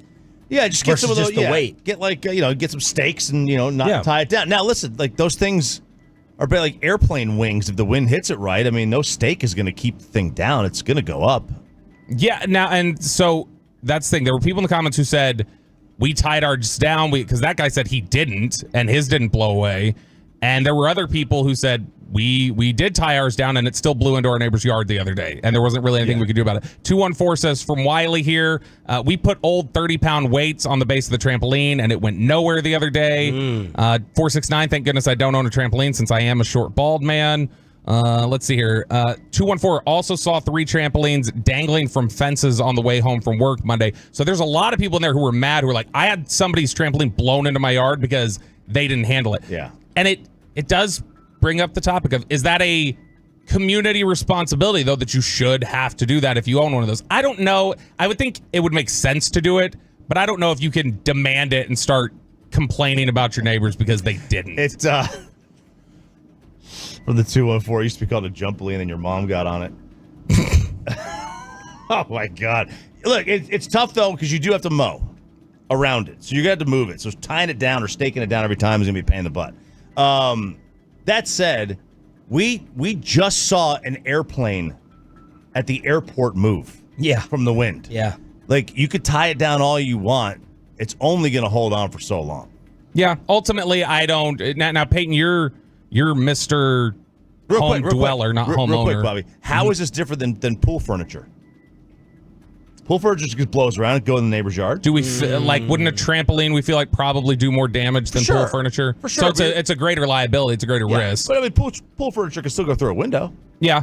Peyton, would you be annoyed at a neighbor if their trampoline blew in your yard? Would you want to go over there and complain about you need to tie your stuff down? Is it like keep your dog in your yard, keep your dog on a leash, that kind of a thing? No, it's different. I mean, it's being realistic. Those winds we are dealing with are once in a lifetime type of winds. You don't deal with those every day. If something flies over my yard, I'll tell you hey, it's in my yard, come get it. Maybe I'll even help you if I'm in a good mood, but I don't mind it at all. Did you ever get a trampoline to think about, one for a clubhouse, playhouse for your kids?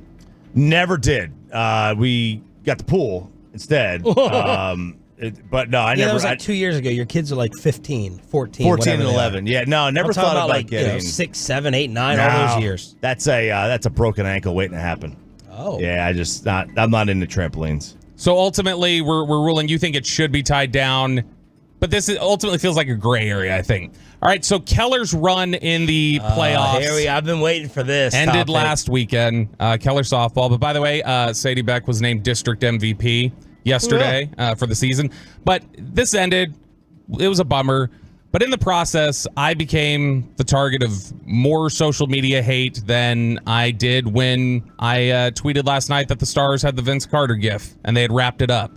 I became the target of some aggressive tweets from Denton Guy faithful, including the softball program's Twitter account, one of the coaches, one of the players, everything like that. Congratulations to Denton Guy. They're nationally ranked. They're one of the best teams in the country. They're really, really good. But they had, I had last week when each time they were playing a new team, Keller, I was always coming up with it. So they played Eaton. They played the Eaton Eagles at one point. And I was like, Keller's going to be eating Eagles for dinner the next 2 nights. And then when it was Denton Guy, I was like, okay, what can I say here? When it was they were going to play Guy, I was like, Denton Guy, more like Denton Tired. Am I right? Like, it's just stupid pun or whatever. That stuck in the craw some people. Oh, so wow. it was. They were tired of it. There was like after they won, one of the players like tweeted in quotes, Denton Guyer, more like Denton Tired, and then they said, not so much, headed back to state.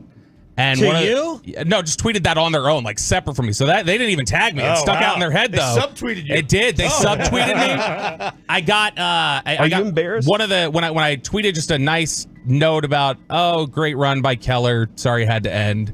Yada yada. One of the coaches tweeted at me and was like, why'd their run end? Were they tired? It's like, you guys can't handle some puns. Wow. Now look, the girls. Congratulations to the Denton Guy girls, and they're great. And like whatever they have in the heat of competition and whatever else, I think it's fun that they do. I think it's funny that Denton Guy tweeted at me like the softball program. That's fair play.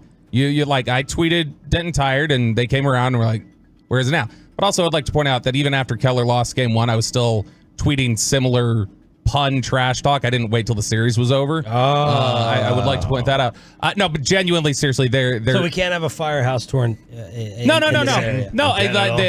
Denton Guyer. I've got a lot of friends who went to Denton Guyer who are connected to that program. No, I mean who are connected to that specific program, the softball program. And so I think it's fun the trash talk back and forth. The one that I am a little kind of raising an eyebrow is the coach who tweets at me. And like right after they tweeted at me, removed from their Twitter bio that they were a coach at Guyer.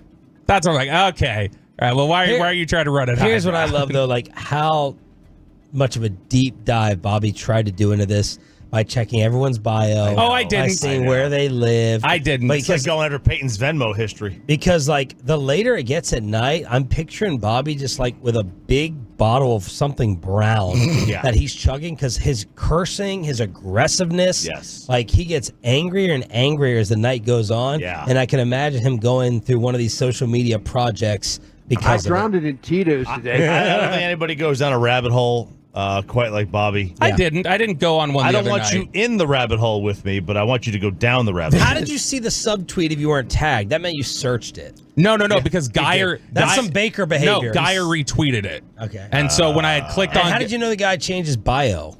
That, because when she tweeted at me, I clicked on her, like, who is this? And it was in her profile, and I jumped away. She tweeted something back right after that. So then I looked again, and it had been removed in the 2 minutes between I looked there. I just thought that was a little interesting. But no, ultimately, seriously, congratulations to Guyer. Hope they go win state. They're going to be down in Austin this weekend, and yeah, it's all just in good fun. I honestly did not think Denton Tired, for all the things that you guys hear me say off the air, I did not think Denton Tired would be the one that would get people coming after me. Yeah, that was a little bit surprising. Okay, so we talked about the different storms that have rolled through, obviously, and caused problems with property. Encore says it may not be until Friday or even the weekend until they have most power back up across the Metroplex. So there's a lot of people who still don't have power around DFW right now. Mr. Electric, hit him up for the generator. I'm researching as we, not as we speak, but I'm researching. So a lot of people obviously are dealing with insurance claims now this week because of damage that has occurred on their property or whatever else. So an insurance adjuster actually went on the City of Plano subreddit, and he was like, hey, here's some tips for you if you are dealing with insurance claims right now. And a lot of people are like, oh, this is the first time I've actually seen an insurance adjuster try to help. And he clapped back at it a little bit. And he was like, look, my job, like the reason why you get into this job is to help people and write the checks that take care of them within the scope of their coverage. Like whatever the policy is there for a reason so that we can write you those checks. People just get upset when we tell you that's not covered. And so we come off like the bad guy because we have to go there and determine what is actually covered by the policy that you purchased. And so he says that's the biggest thing. He said you need to read your policy this week. He said do a deep dive, find all the specifics of what it is that your policy actually covers. He says in regards to fallen trees, there's a bunch of fallen trees around DFW right now. Oh my gosh, please, because I got 2 or 3 trees that got uprooted because they just got planted, and now I'm getting hit with a bill to go ahead and replant them, which I'm furious about, Billy, if you're listening. did they hit anything or damage anything on your property? Depends on what you say next. If it has fallen in your yard without touching any structures, it is generally not covered. The tree falling. It knocked over your child. my mailbox. Yeah. Ollie's still got a big bandage around his head. Bandage. My newborn baby was out there trying to crawl. Landed on the car. Ruined her first steps. It says if it killed your pet snake in the yard. it killed my pet snake. my copperhead. It said if part or all of your tree fell, coverage depends on what it landed on. If it damages your fence, house, or other structure, then removing it should be covered. If it's blocking a road or driveway, it should also be covered. But if it's just laying in your yard and didn't touch anything, then generally not. If it's what about my home 1-year home warranty? Can someone educate me on that? I need a landscaping It's warranty. a great question. I wonder how much, if at all, the landscape warranty is, if there is one. Because when I got I put new landscaping. I didn't even know you could have a landscaping warranty. My I dad don't know said if you can. could. I have no idea if you can. Because when I put mine in, about 6 months later, we had that wicked storm. Yeah. That killed all my plants. Because my argument back is no other trees in my neighborhood got blown out. Overhanging trees, some branches fell. None of the other rooted treries blew out, and that's because you just planted them. I'm not saying you planted it incorrectly. Yeah, it's brand new. That's just brand new. And they're going to tell me SOL, I'm sure. Well, they say he says that this is going to be different for each company, but the one he works for specifically, if a tree falls, damages your house or fence, and it's covered by insurance, they pay 2 different payments. One is to cut the tree up and get it off whatever it fell on, and then the other payment is to remove it from your property. Said a lot of agents don't even know this. Says if it's a large tree, they could easily pay you $5,000 to get it off of the house. And so he says it's important to know this because whomever you hire to remove it usually doesn't know this and gives you an invoice with one final number on it. So he says you need to check with the people removing the trees and tell them, hey, split this up into 2 bills, one for the removal and one for getting it off the house, because that's how the insurance payments are going to be doled out. And so you could get screwed if you don't know that specific of your policy. Yeah, I know hail damage people come out. Shout out Tolo John Ramsey. I'm like, when I drive around Sunnyvale, I'm like, is there a branch picking up business that's just cleaning up? I'm seeing old women out there in chainsaws trying to sit there and chop things up to get it out of their yard. I still can't get the main road to my house. I still haven't been able to access for 2 days because these trees and power lines are all down. intertwined. Yeah, I mean, look, the adjusters, I had to deal with this with my hail damage, and K-Post helped a lot. They gave me one the insurance company gave me a check, but didn't cover the whole cost. They still have now, it's called a depreciation makeup. So they're going to send me another check here in the next couple of months, months later, that's supposed to cover the rest, but I'm out the money on the interim. It's like, come on. In regards to hail damage, like you just mentioned there, he says if it hailed in your area, he doesn't recommend filing a claim unless the hail was around golf balls or bigger. Because he said generally anything. How do you prove it? He said anything that's It's less melted. than 1.5 inches in diameter is not going to leave marks on your roof. Now he said these roof inspectors that come knocking on your door right now, he said typically they're always with their free inspection going to find something that is wrong with your roof and tell you that you need something done. This is the Neighborhood Watch here on 105 Through the Fan. We do it every Thursday.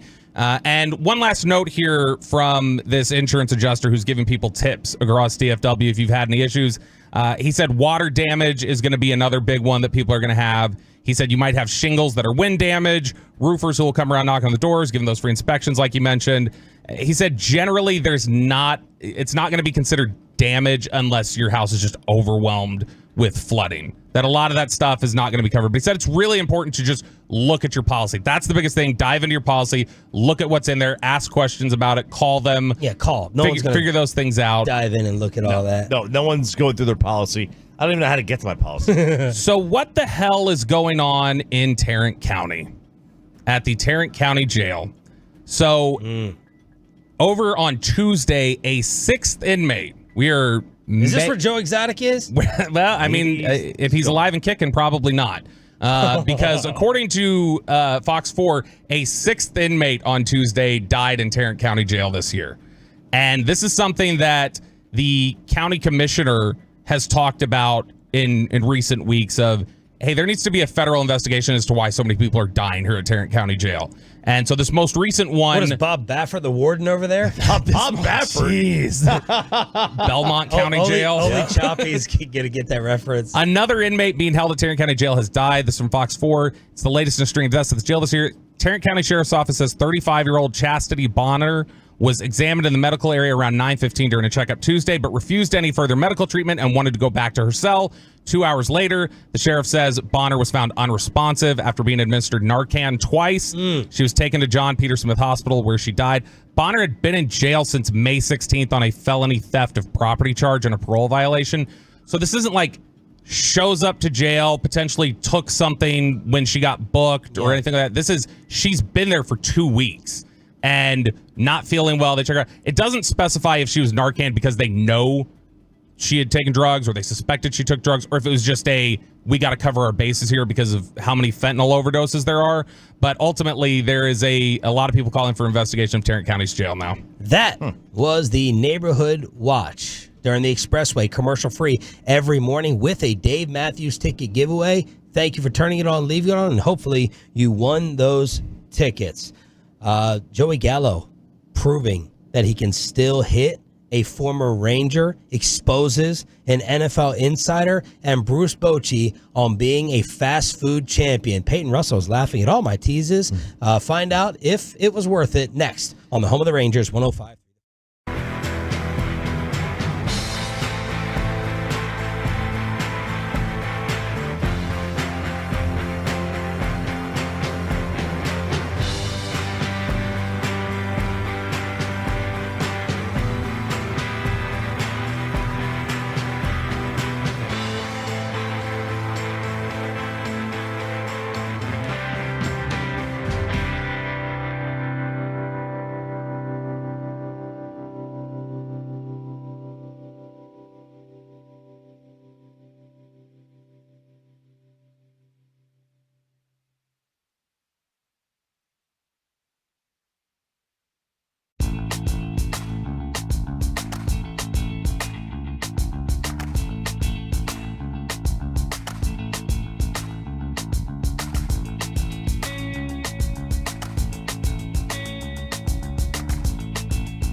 Uber Eats has Lola V products? I gotta remember that. Well, you know, they say in order to remember something, you have to forget something else.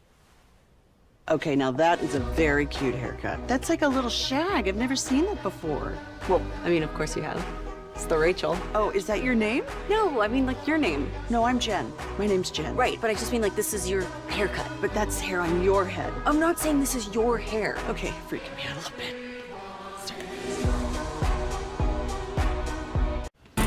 Uber Eats has low V products?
And in the back, live on the fan cam, Twitch, and YouTube, Corey Seager with his 8th home run in as many games.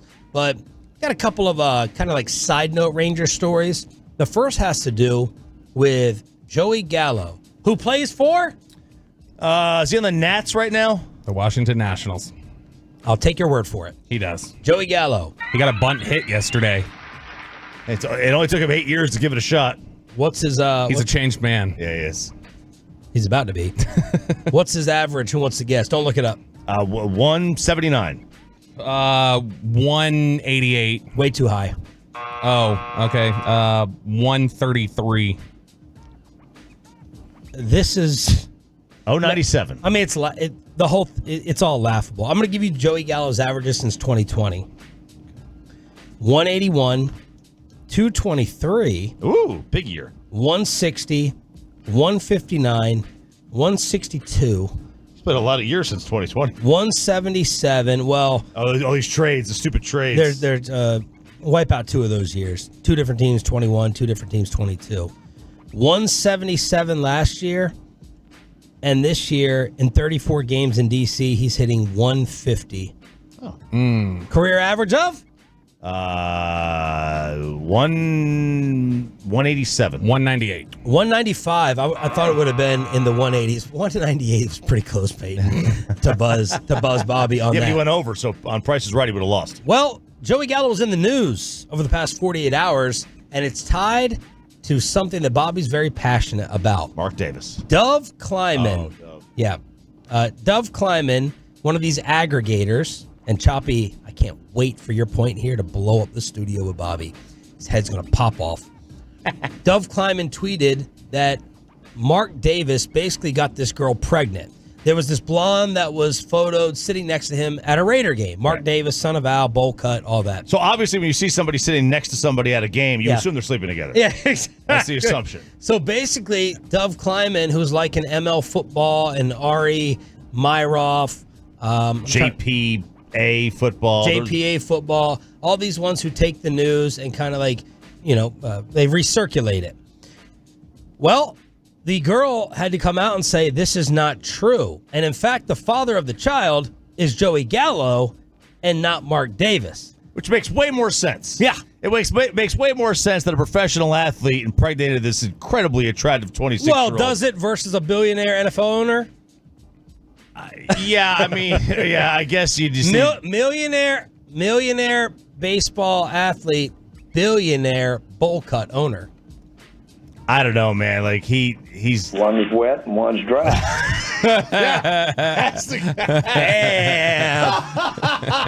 Damn, Pepe for so many reasons. Dan. Oh man, wow.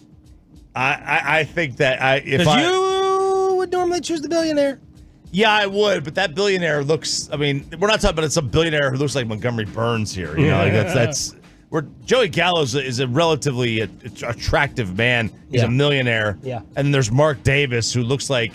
They both would probably hit 150, though. They both would probably hit 150. So how did this NFL account get exposed? So they tweeted that, they made that post that this girl is expecting everything I just said. A child with Mark Davis. And...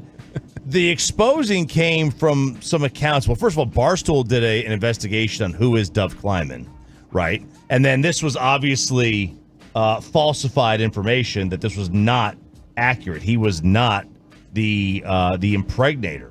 So Dove, the impregnator. The impregnator. So Dove gets exposed for being wrong, and then it just kind of snowballed from there. There was the investigation on who is Dove Kleiman.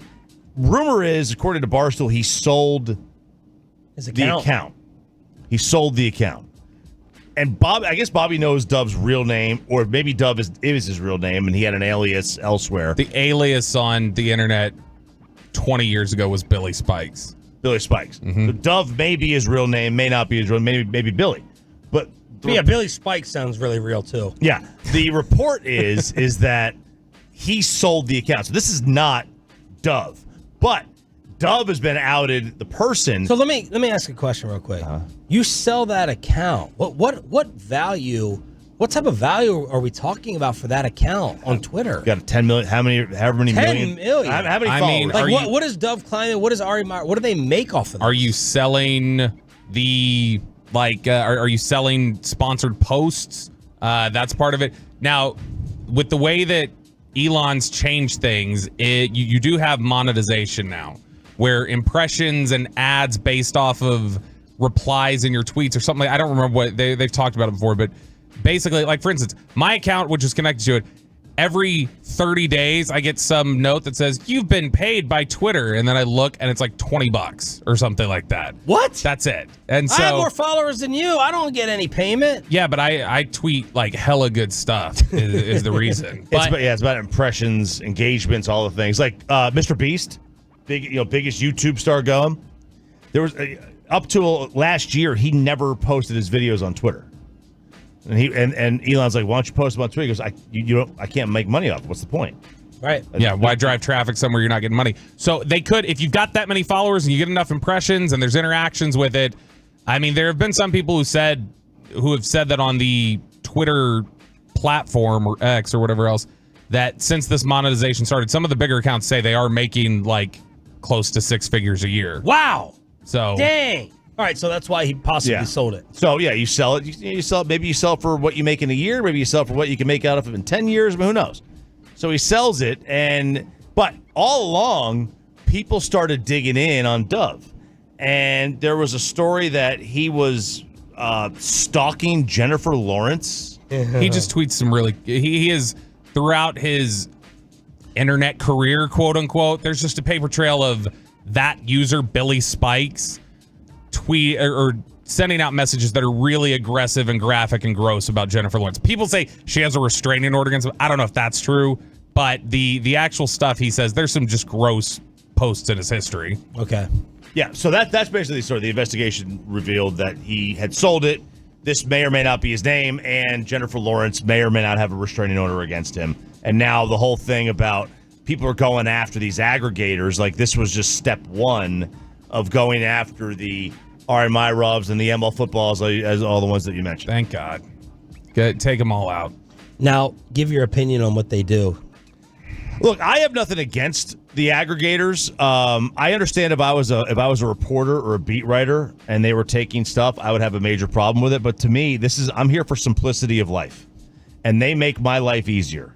They have all the information there. I don't have to go look for it. And to me, but you got to be right. They have to be accurate with their information. I'm losing a lot of trust with it. I thought that they were really more accurate back in the day. Yeah, but now it's like really sensational stuff. It is. Like, Jalen Hurts is squatting. He's a championship around the corner. Yeah. Like, what are you doing? If they're just taking posts and then kind of repurposing and aggregating it, otherwise their shtick is useless. Like, to me, there's no difference with Dove and Ari as there is with like Peyton's story that he got about the quiet vacation. Yeah. Or a lot of the stories I find. Bro Bible. Yeah, Bro Bible. Barstool. The New York Post just takes these articles and they'll just write articles about articles that were already written. How is that different, Reddit. To me, it's Barstool's an aggregator of content that somebody else did. Yeah. And so are these guys. There's a difference between content being put out to be consumed on platforms like this to talk about it and generate interest, and direct competitors. We don't compete with Dan Graziano, for instance, right? Yeah, we break news. Dan Graziano on that level, when you are in that competitive space and you're directly ripping essentially his content, especially on a platform that the more followers you gain, the more money you make, the more subscribers and clicks and metrics that Dan's company is going to use to judge what kind of engagement you drive. If that engagement is being taken by an aggregator who that's the story that gets circulated, which doesn't even include a link or anything else, that's BS. Like Barstool providing commentary on a New York Post article, you're not competing with the New York Post in doing that, whereas I think these guys recirculating the insider's information kind of takes away from that. Commentary and plagiarism are different things. It absolutely takes away. What I'm saying is, as the consumer, I don't care. Right. I don't care if Amazon Bobby's mad about it within the profession. Right. I don't care if Amazon makes Target go out of business. I don't care. Yeah. It does nothing for me. Right. Like, now, I don't want there to be less competition, so I don't want them to go out of business. But what I'm saying is I don't really care if Target loses X market share. So I mean, I think you would be annoyed, though. Let's just speak professionally on this level. You'd be annoyed if, when we walked in here to talk on the air about subjects all day, if I had your prep email open and I was reading all of the thoughts that you typed out for Sean. And I was like, well, this is, I mean, like, I kind of have the same thoughts. That's why I I don't read your email. Right. But I mean, I will. I'll jump in. Just like Dan Graziano or Rappaport or whoever else isn't actually reading Ari or their stuff. They're just repurposing it. I mean, you got worked up over, and still, we're 3 weeks removed from you getting worked up about content emails. I could have just repurposed yours right back to you, and you would have been okay with it, I guess. Yeah. Y'all's email when battle. Shaw was out. Oh, well, yeah, you didn't send one. I know. I just should have copied and pasted yours and sent it right back to you. You would have been okay with that. All right, Joey Gallo maybe accidentally exposing an NFL insider. Bruce Bochy on yesterday with a KMC masterpiece, owning the Arby's crown. How does one become Arby's eating champion, and do you suggest anybody challenge you on that? Yeah, back then you could get 5 of them for like $1. So, we as kids, we crushed them. And so, yeah, we had the contest. And I don't even know what the number was before they said uncle and they gave up. But I did eat a whole one in one bite. Wasn't the smartest thing to do. But, yeah, I don't know how that got out there. I got more text on that. Winning, a playoff game. All of a sudden, I was getting all these texts about Arby eating thing, and it was just in a casual conversation that it came up. I will say Arby's probably like crack to me. I love them. Did you Arby sauce them, or did you just eat them with the cheese? No, I had both the horsey sauce and the barbecue sauce. Yeah, you got to mix it up there a little bit, and the beef and cheddar. That's the only way to go. There you go, Pepe. Beef and cheddar for you. Horsey sauce, Arby's sauce for me. So he one bite did this with a Arby or beef and cheddar, which has that. No, I think he's talking about his order. No, when you could go back in the day and get like 5 for $1. It's like the little ones. Okay. The little ones. I was if you get like a cheeseburger from McDonald's or something, but no, not a beef and cheddar. I was going to say the density of that, bun on its own, that onion roll, I would have been impressed. Is that what it is? An onion roll? Something like that. Otherwise, RJ be hitting him up. If we took down a beef and cheddar in one swallow, one bite. 877-881. He's like, have you heard of Sunning? 877-881-1053 is the Frankel and Frankel injury attorney. A lot of callbacks. Hopefully, it's good. Turning it on, leaving it on to know all of them. Live on the FanCam, Twitch, and YouTube. Below the belt is coming up at 8:40 this morning, but we have to talk about the Stars. Did they give that one away? Hopefully they're not giving away the series. Stars Game 4 last night, and RJ is going to get you craving not Arby's, but some Gatorade in your life. We'll explain how after this. But real talk time. That's what's after this. Real talk time. You got that text from your girl that says, hey, baby.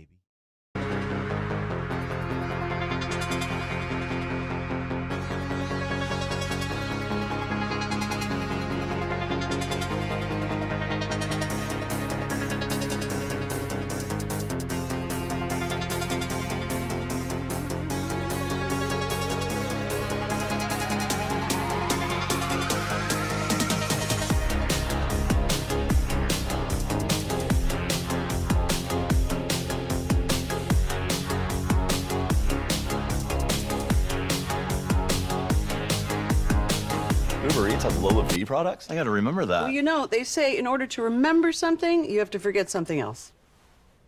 Okay, now that is a very cute haircut. That's like a little shag. I've never seen that before. Well, I mean, of course you have. It's the Rachel. Oh, is that your name? No, I mean, like, your name. No, I'm Jen. My name's Jen. Right, but I just mean, like, this is your haircut. But that's hair on your head. I'm not saying this is your hair. Okay, freaking me out a little bit.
a car or truck wreck, call Frankel first, 214 or 817-333-3333. With Frankel & Frankel, there's never an out-of-pocket cost. They only get paid when you win. Frankel & Frankel, the go-to car and truck wreck attorneys in Dallas.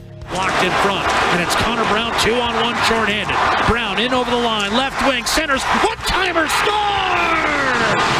Matthias Janmark has given Edmonton its first lead of the night, 3-2! And that was after the 2-0 Stars lead. They end up losing last night 5-2, and now we're all tied in the Western Conference Finals at 2 games apiece. Sean, RJ, and Bobby with a surprise guest in studio, the Hockey Hawk, Gavin Spittle. What's up? Boys. Morning. What time did you go to sleep?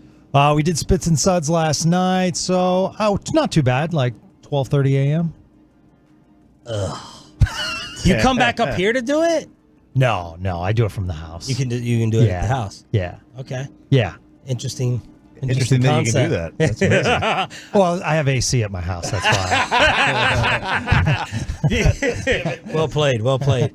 Did you think it was over at 2-0 last night, like Bobby did while jinxing it? Okay, this is when I think myself and all Stars fans thought it was over. Matthias Janmark scored a goal. Yeah. Like, that is just rare.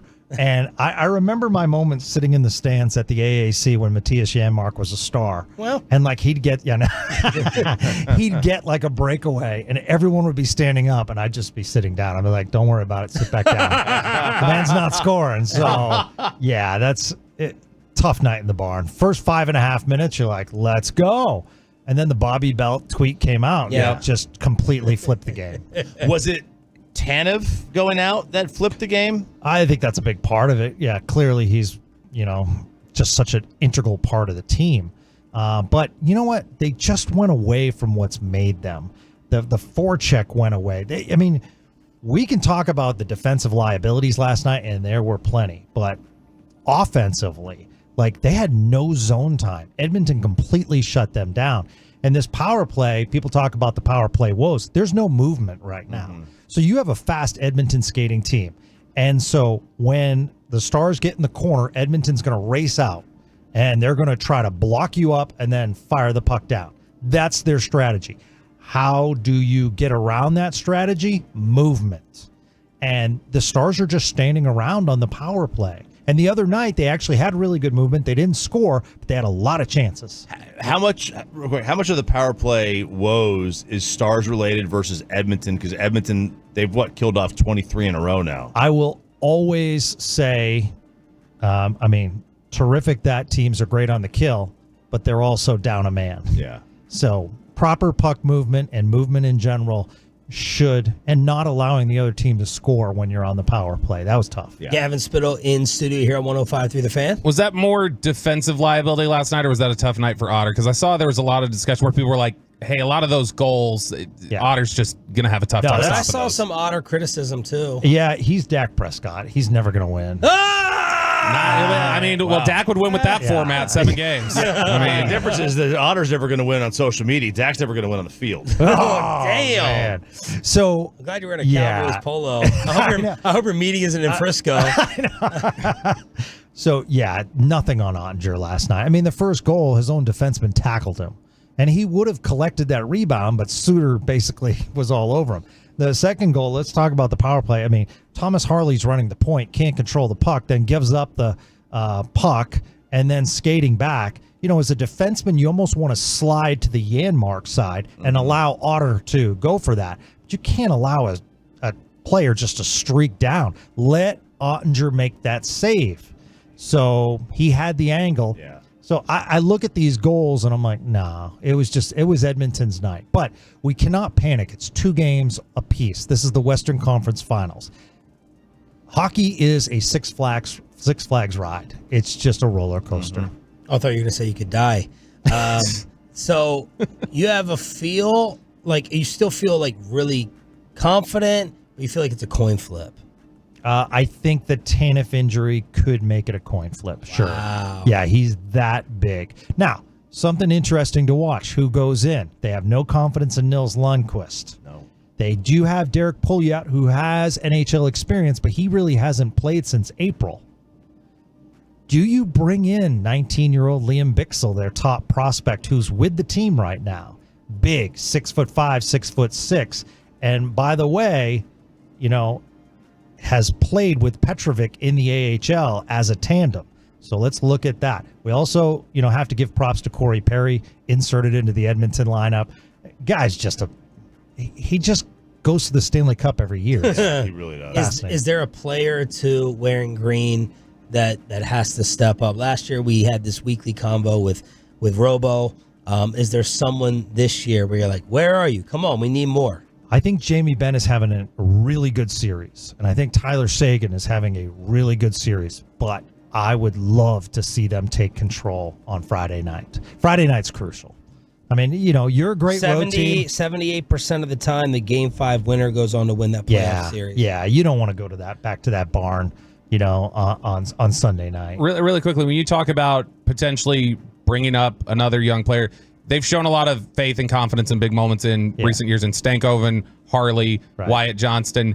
Is that a case-by-case basis for them, or do you think they just say, like, hey, we've had success with this, we're going to trust young players if we need to? Case-by-case basis, and the perfect example is Maverick Bourque as one of what they call the black aces, a player with the team that's skating, but you're not seeing him in action. He was the AHL most valuable player. So he's going to be a massive part of the Stars moving forward, but unless an injury happens, they're going to go with the guys that they've had all season. Chop, you got anything else?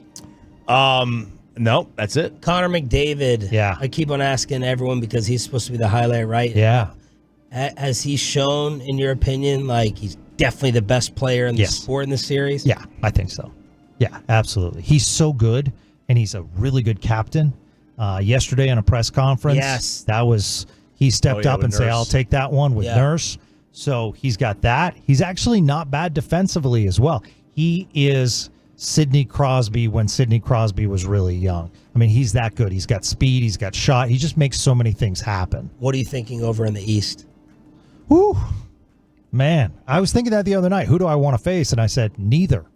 So if there's a because everyone keeps saying they don't want to around here. Yeah. They don't want to face the Rangers. Yeah, I don't want to face the Rangers. They have.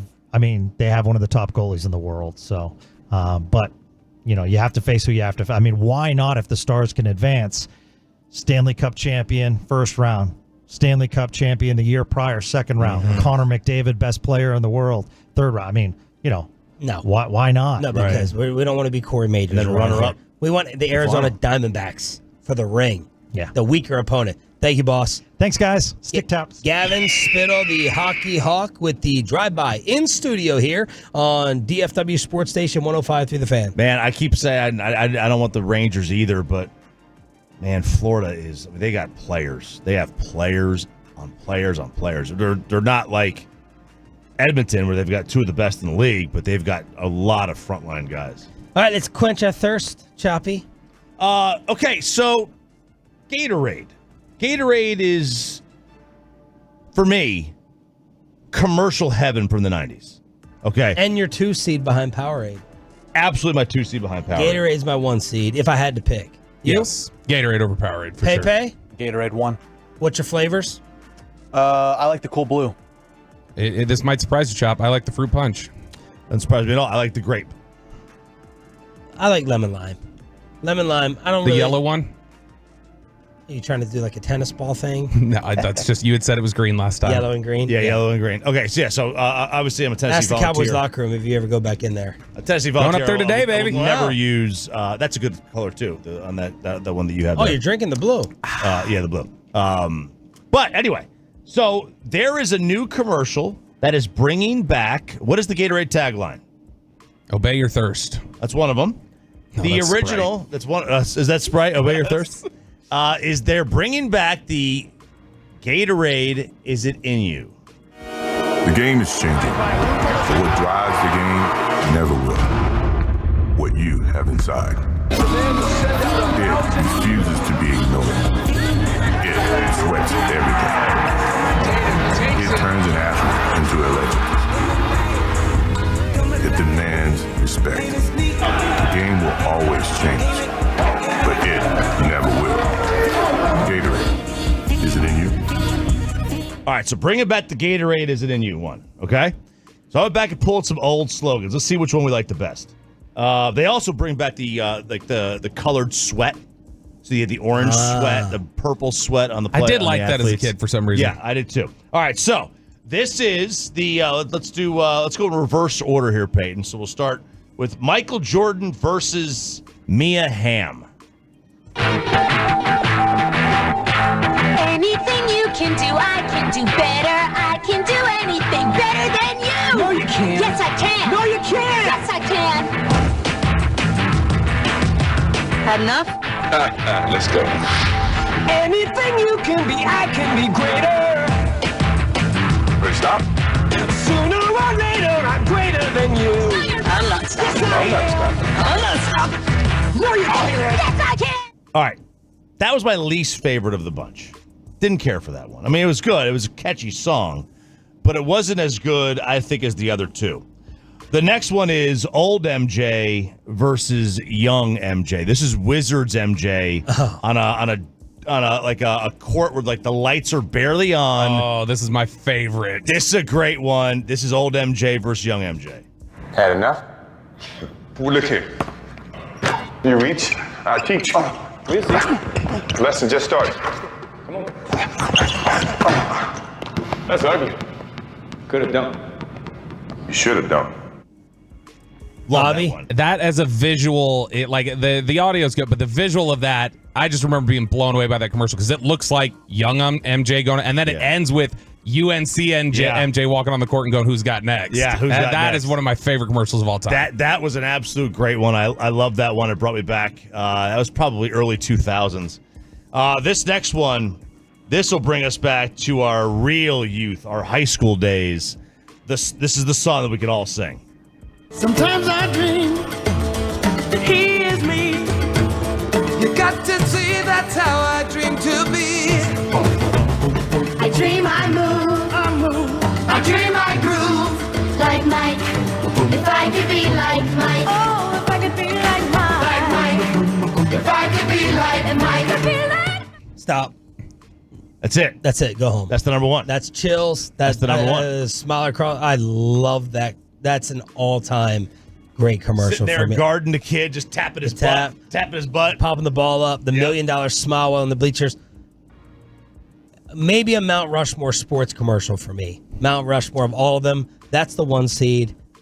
All-time. He did great commercials anyway. The one with Spike Lee. Yep. You know, Gotta be the shoes. Him and Larry Bird shooting over the McDonald's. No one talks about that. That's such a great commercial. No one talks about that commercial anymore. But net. Yes. Yeah, those are great. I mean, there's been a lot of good ones. I'll be like Mike with that. Oh my God, that took me back. Took me back to the childhood right there. Back in the day where Gatorade was in a glass bottle. Again, if you want to talk about influence and not who's better on the court or whatever else, but if you just want to talk about influence, Michael Jordan being 20 years retired now, still being probably a bigger brand endorser than anybody actively playing in the NBA. There's nobody else like that in sports. Bobby thinks he's found evidence that the new tackle ban in the NFL is going to be a disaster. He clearly wants to fight with Choppy again. That's next in Below the Belt on the home of the boys, 105.3 The Fan.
think it's true that you've got to forget something else to remember that Uber Eats has groceries? No, that's absurd. Hey, remember when you used to be a pepper lady? Pepper lady? Wasn't it Cinnamon Sisters?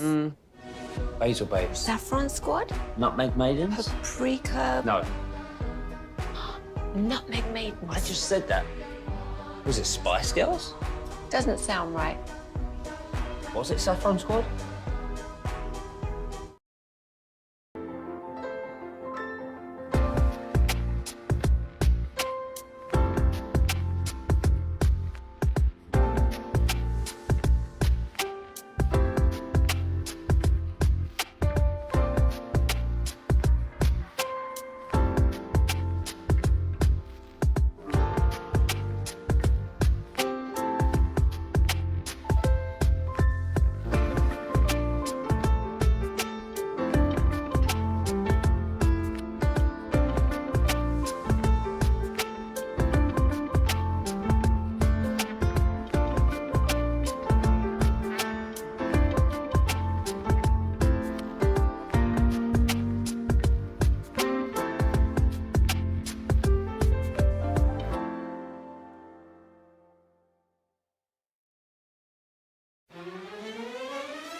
Chevrolet in Grapevine is the #1 Chevy dealer in the world. More Silverados than anyone else. This is Texas. This is Classic Chevrolet. Together, let's drive, relax, enjoy the difference based on new Chevrolet registrations 2023.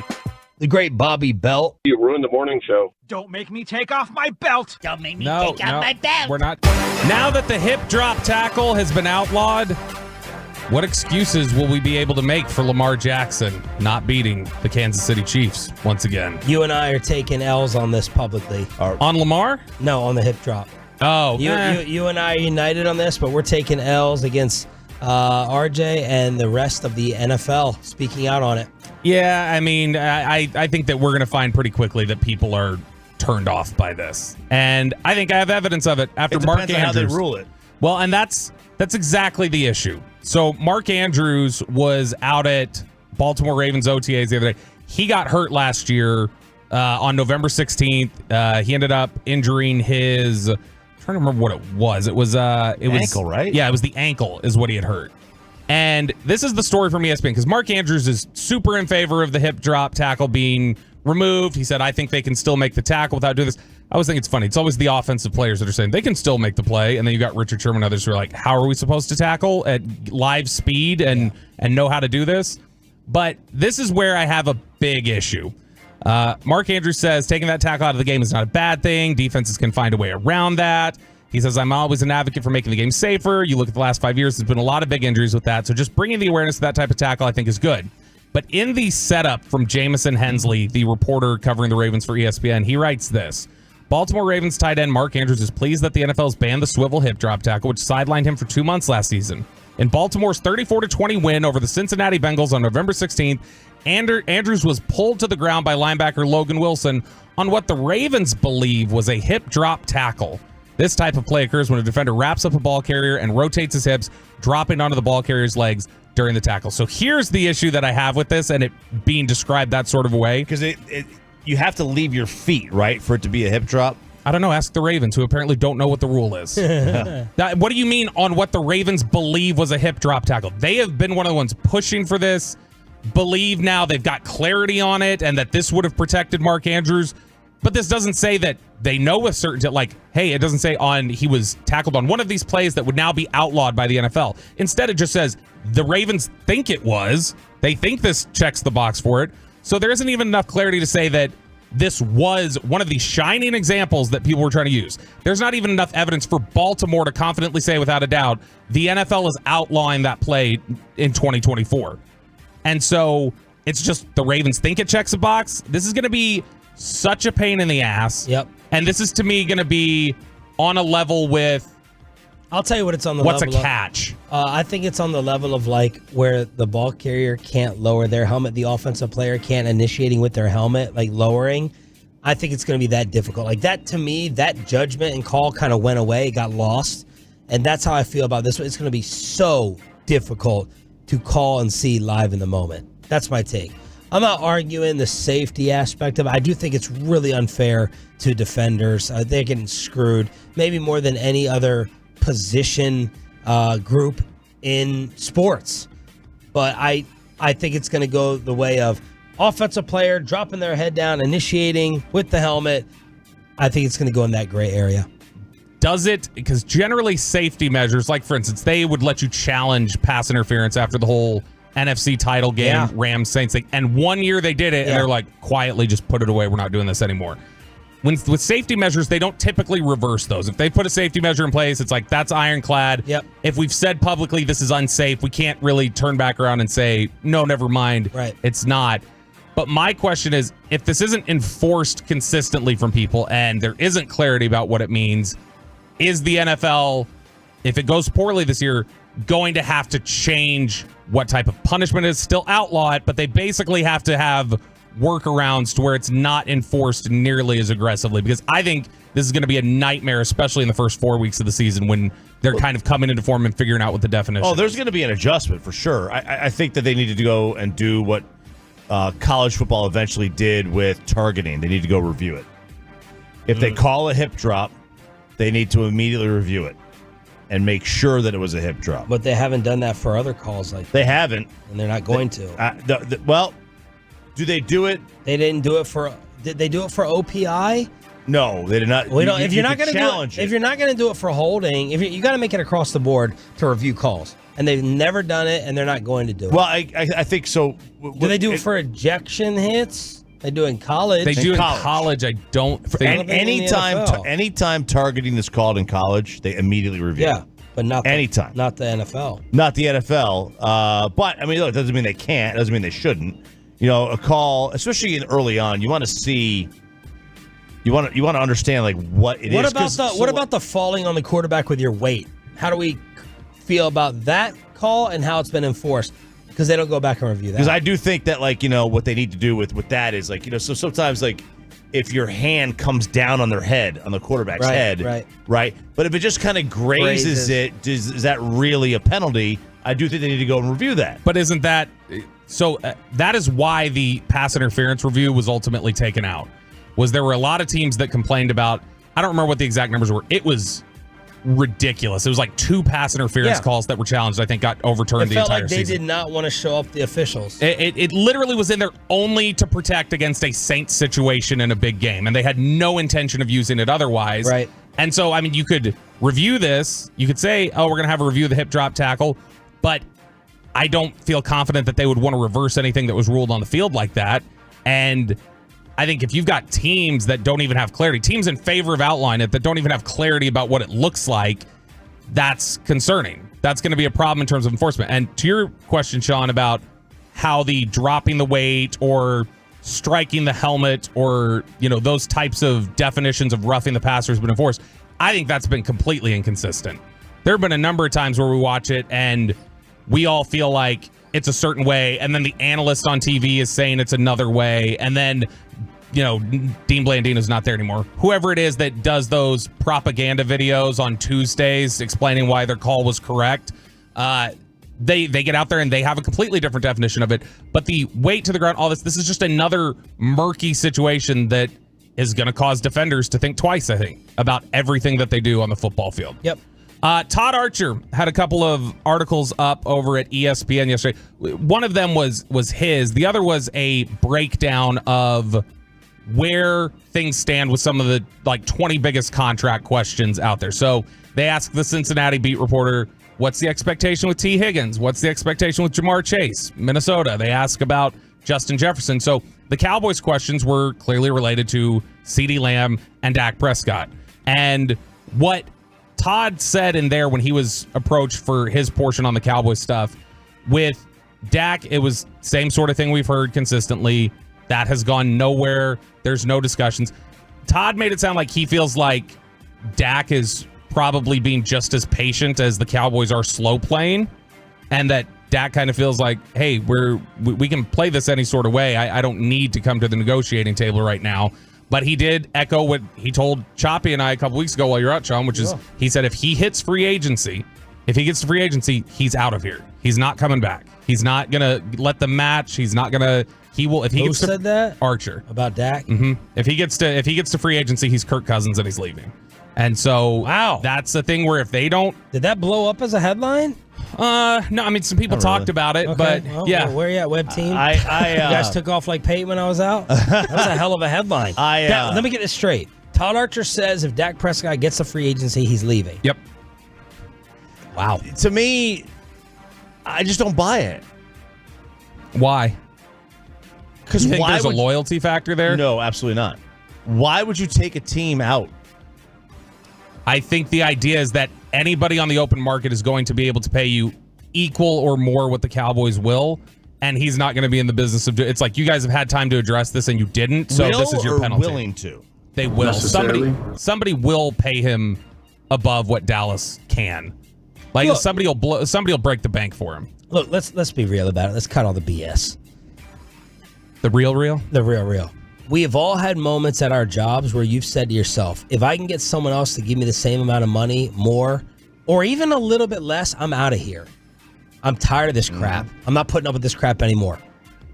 That, to me, would be my number one big factor if I'm Dak Prescott. If I believe I've been slighted, a lot of Tolos are about to get pissed off and text, what right does he have? He's a playoff choker. Get some playoff wins. Then you can feel entitled like that. I'm just saying, if he beat Tom Brady. If I was Dak, if I was in his position and feeling like he probably feels, that'd be my number one motivator. Someone else just give me a close enough reason to leave, and I'm out. And now y'all can sit and rot without me. That's how I'd go about it. No, and we've talked about it here on the show, I know before, is that if this happened a year earlier, I think there are people who believe that Dak very easily could have ended up in Washington this season, this offseason, where Washington looks and goes, we don't have to use our top pick on a quarterback. We can use some capital different ways. He can go get with Dan Quinn, his old quarterback coach. So what's going to be really interesting to see is how much of a fall and drop would he entertain in terms of a lesser team because he's bitter and ticked off around here. Now, I will say, if the Denver Broncos come calling, let's actually pick a crappier team. Like if the Raiders come calling, I'm just trying to look at the standings. If the New England Patriots come calling, I know that they just drafted a team like that. Right. right? I think Dak's going somewhere south for one. Why? That thumb ain't working in the cold. We know this. Oh, you think he believes that though? You think he would say, I shouldn't be playing in the cold? You think players think like that? No, I think he knows that because of his surgery. That it's just aware that it just doesn't loosen up in the cold weather. Okay. I so I would think he's going dome or warm. We can take a look at it this way. Carolina. I don't think. Let's say Bryce Young sucks. Dak's out there. I do How think. far is he willing to take it? I do think contender status will matter to him because I think he's going to want to prove something, and I don't think it's let me drag an organization from the bottom. Let me go put somebody over the top. Well, that's improvement. I would just be interested in this. Tampa Bay has not fully committed to Baker Mayfield, obviously. Yeah. Dak obviously has started a family and has his lady there and his daughter. I believe she's from Tampa, and that's where she's out from Florida. That would be in the South. That's a largely vulnerable division that has good pieces around and has a history of saying, well, we'll pay a quarterback to come in here and be an assassin for us. And so I would just be interested if I were to say assassin. Who's a team on the free agent. What a term. Who's a team on the free agent? Dak is an assassin. Dak assassin. No, if you were to say what's a team that potentially could make sense next offseason, Tampa would be one that stands out to me as one that would be of interest. On the CeeDee Lamb front, really quickly. Someone threw out, I think it was Nick Wright, threw out his Bill Belichick Dak package deal to the Giants. Cold, though. Simmer. Ooh. Archer echoed the issue of the same holding pattern with Dak, but he said about Lamb that he thinks the talks could ramp up soon on that one. His quote was, of the Cowboys' 3 big deals for Prescott, Lamb, and Micah Parsons, the talks with Lamb could begin in earnest soon with an eye on getting finalized in training camp. He has skipped the offseason program for the first time and worked on his own, but Lamb has gotten in multiple throwing sessions with Prescott. So it sounds like out of those 3, the priority might be Lamb, which to me is the easiest guy on the roster to pay. By the way, if you want to torture, you want to see Jerry Jones pass out, have Dak and Belichick go somewhere together and win it all. That That's might, all. yeah. That might put him over the edge. Yeah. That might put him over the edge. 877-881-1053. Franklin Frankel injury attorney text line with a Thursday edition of Sean, RJ, and Bobby trying to get you to the weekend as quickly as possible. What first half are we going to get out of Kyrie tonight? How is he going to approach things? And someone on the 4-letter just said that Luka Doncic has surpassed the Joker. He is now the best player in the NBA. Real, legit, or crazy? Final hour, Sean, RJ, and Roberto after this. Well, after we get you over to Soto.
Leave it on with Sean and RJ right here on The Fan. Final hour fist pump time on the Fan Cam, Twitch, and YouTube. It's nice to have a shorter week. Going to get to a Friday quicker than normal. Here on DFW Sports Station, it's Sean Sharif, RJ Choppy, and our Cowboys insider Bobby Belt. We got Peyton and Rai in the back. Game 5 tonight as the Dallas Mavericks are looking to advance to the NBA Finals. Let's get this out of the way so y'all can look like geniuses or morons like Bobby last night or me during this overall Minnesota series. Does anyone have a strong feeling of what happens tonight? Like Minnesota definitely wins or the Mavs definitely win? Does anyone have a really strong feeling? I do not. I would lean towards Minnesota winning to bring this back here to finish it up. If you asked me which side my strong feeling would lean on either one, I would not say I have a strong feeling the Mavs win tonight. I would much more align with I have a strong feeling Minnesota wins. Okay. But I don't have a strong feeling either way. I don't have a strong feeling either way, but I lean towards Mavs winning. Because By the way, Derek Lively upgraded to questionable. So Mavericks looking for some revenge. And Luka downgraded to questionable. So that's going to have to be something that'll factor in. Sean, look. Dramatic. To me, I just don't see any chance Luka and Kyrie come out and play flat again. Like, I think there's going to be a focus level, and they've shown that they are not intimidated playing on the road at all during this entire playoffs. And so, to me, I think they go in there, steal it in A-Rod's house, and get the hell out of Minnesota. That's where I lean. I don't feel super strong about it, just like I haven't felt strong about any of these games. They've been incredibly close, but I mean, it took Cat playing all world and Luka and Kyrie just playing awful for them to win the last game. So I'm going to go lean towards Dallas wins this one. Pepe, any strong feeling or no? I mean, the Mavericks haven't lost 2 in a row this entire postseason, so I don't know why not you would pick against Dallas. So I'm leaning heavy Dallas here. Heavy Dallas. Heavy Dallas. Okay. Right. Heavy D. Bobby's right. They have played well on the road. Now, they haven't, like, LA is not a great home court. Oklahoma City, they say is, but it's Oklahoma City. That was loud and it's loud. hostile. You get youth pastor vibes up there, and then Minnesota, they don't know what to do outside of hockey season. Which Kyrie do we get? Are we getting first 2-round Kyrie, where he doesn't assert himself to the second half, or do we get game 1 early series against Minnesota Kyrie, where he comes out and takes it, especially after 6 for 18, 16 points the other night? I think Kyrie has a good game tonight. I think Kyrie has a really good game tonight. Not what I said. I think No. Early Kyrie or late Kyrie? That's what I asked. You said early. Okay. So early in the game versus late in the game. No, like, are we getting early aggressive Kyrie, or is he just going to wait, sit back and survey to the second half like he's basically done throughout 2/3 of the playoffs? I will say that one, but the second one. Wait. So he's going to wait, but he's going to have a monster night. Yeah, I think Luka, it's not even going to be up to Kyrie. I think Luka, it's going to be one of these games where Luka's like, I'm establishing myself early and I'm getting my shots off and we're going to knock this out quick. And so whether the shots are falling or not is going to be the question, but he's going to take them. I think Luka, this could be one of these games where we see Luka put up like 10 shots in the first quarter. Because we haven't seen Luka score over 33. And again, 33 is an awesome night. Don't get me wrong. But Luka has not scored 33 points since May 1st. So when are we getting a 37? When are we getting a 38? When are we getting a 39? It's been that long? It has. Holy cow. It has, because I keep hearing Tim McMahon say, this is a tribute to his greatness, but the other night he had a 28-point triple-double, and it felt like it was an off night for him. That's how great he is, and Tim's right. So he scored in order, going backwards. 28, 33, 32, 33. Against OKC, 29, 31, 18, 22, 29, 19. He averaged 24.5 in that series. Against the Clippers, he scored 28, then 35. The other games in that series, 29, 22, 32, 33. When does he erupt? He's healthy. He's fine enough to erupt. Trust me. Don't fall for doubtful. Deathbed before the game. Hang on. I will say this. That's what I tell Kristen when I'm sick. Those injury or reports. on your anniversary. I assume, now, in the NFL, you can, those injury reports are not just, they don't take those lightly. In the NFL, there's a... Do you take it lightly when you've seen him listen? Do you think he's questionable tonight? That's a joke. No, I think he's And gonna... the other night, questionable game time. We know it's a joke. It's a ridiculous joke. I will say this.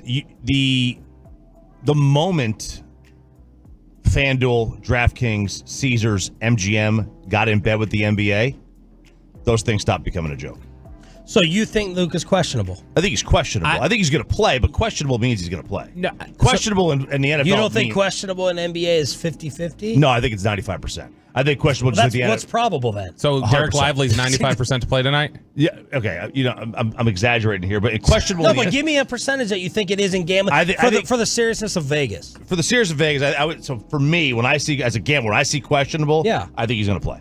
Okay, so you think Lively's going to play tonight? Yeah. I would lean against them playing. But doubtful is the joke in Vegas is doubtful is 5%, questionable is 95%.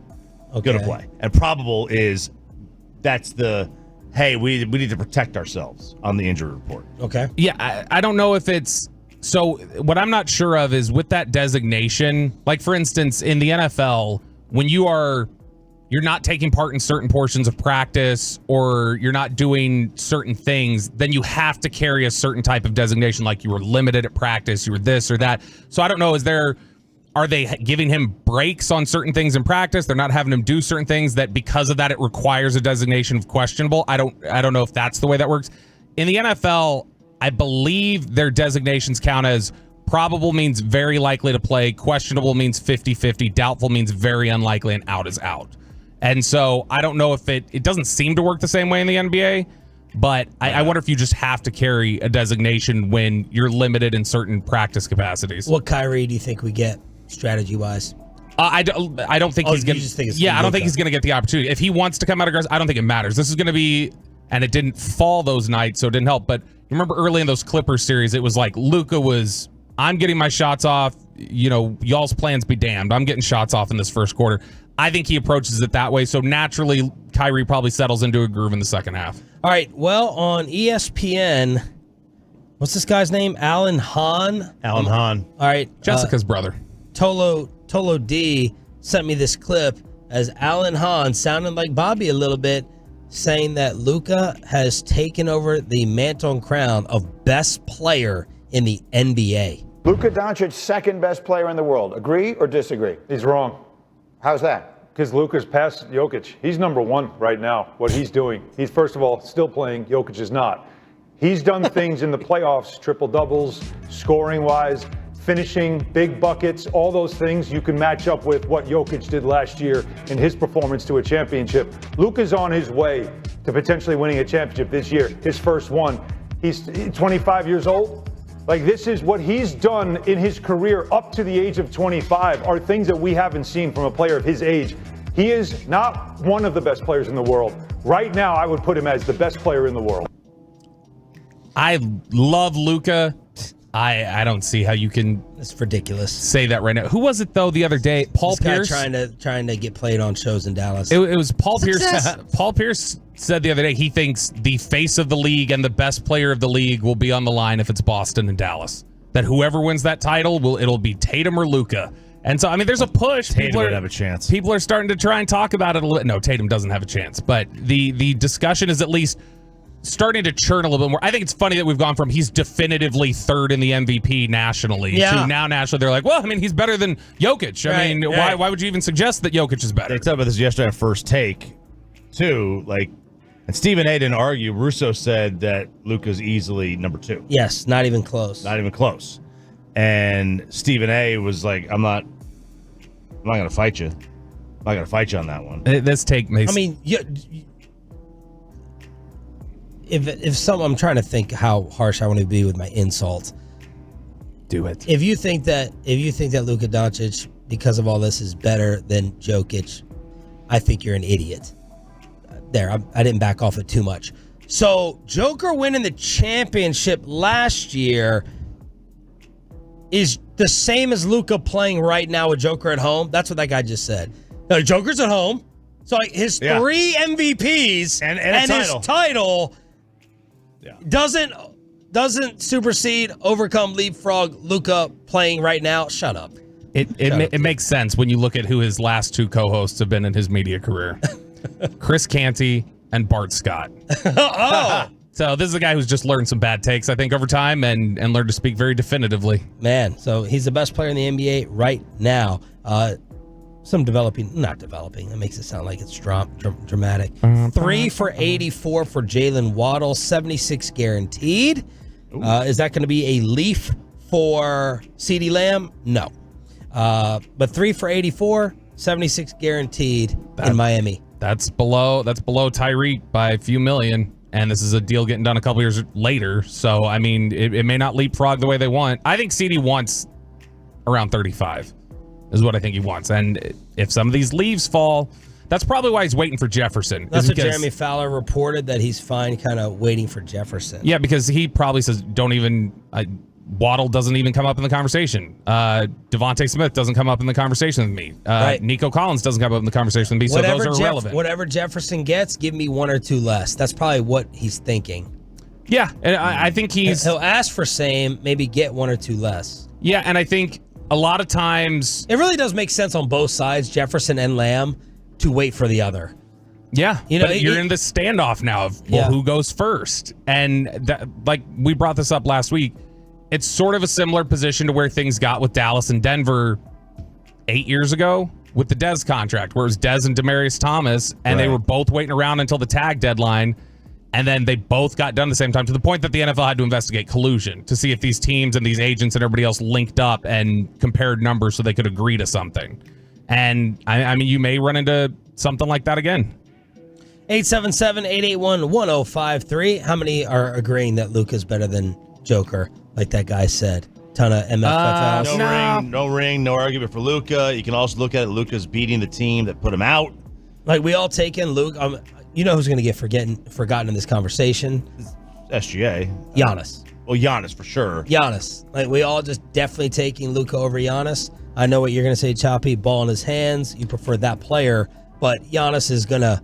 He's going to move down this list a little bit, I think, in these offseason rankings. Well, yeah, because we're now fully removed, a couple years removed from his title, and that's going to play into it. But it's weird. We're in an era in the NBA, like we went for almost 35 years in the NBA, where it was you didn't just win one championship. If you won one championship, you won multiple. Yeah, there was a stretch run there, and this will be the 1980 till. I don't know. Essentially now, the Mavericks winning their one title, Detroit.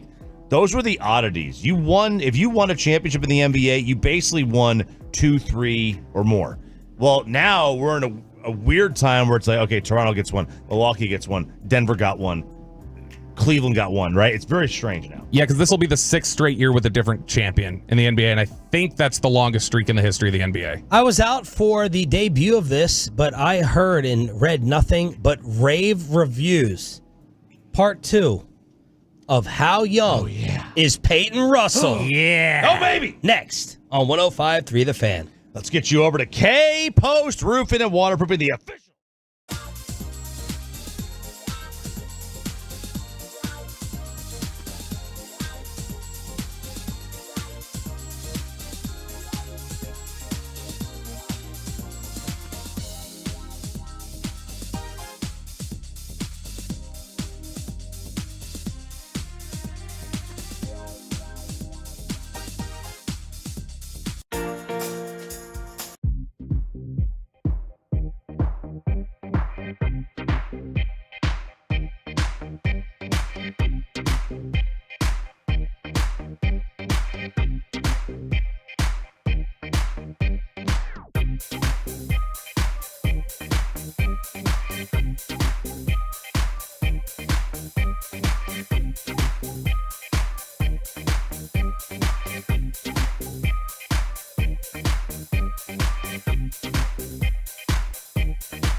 Uber Eats has Lola V products? I gotta remember that. Well, you know, they say in order to remember something, you have to forget something else.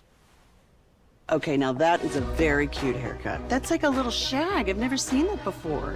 Well, I mean, of course you have. It's the Rachel. Oh, is that your name? No, I mean like your name. No, I'm Jen. My name's Jen. Right, but I just mean like this is your haircut. But that's hair on your head. I'm not saying this is your hair. Okay, freaking me out a little bit.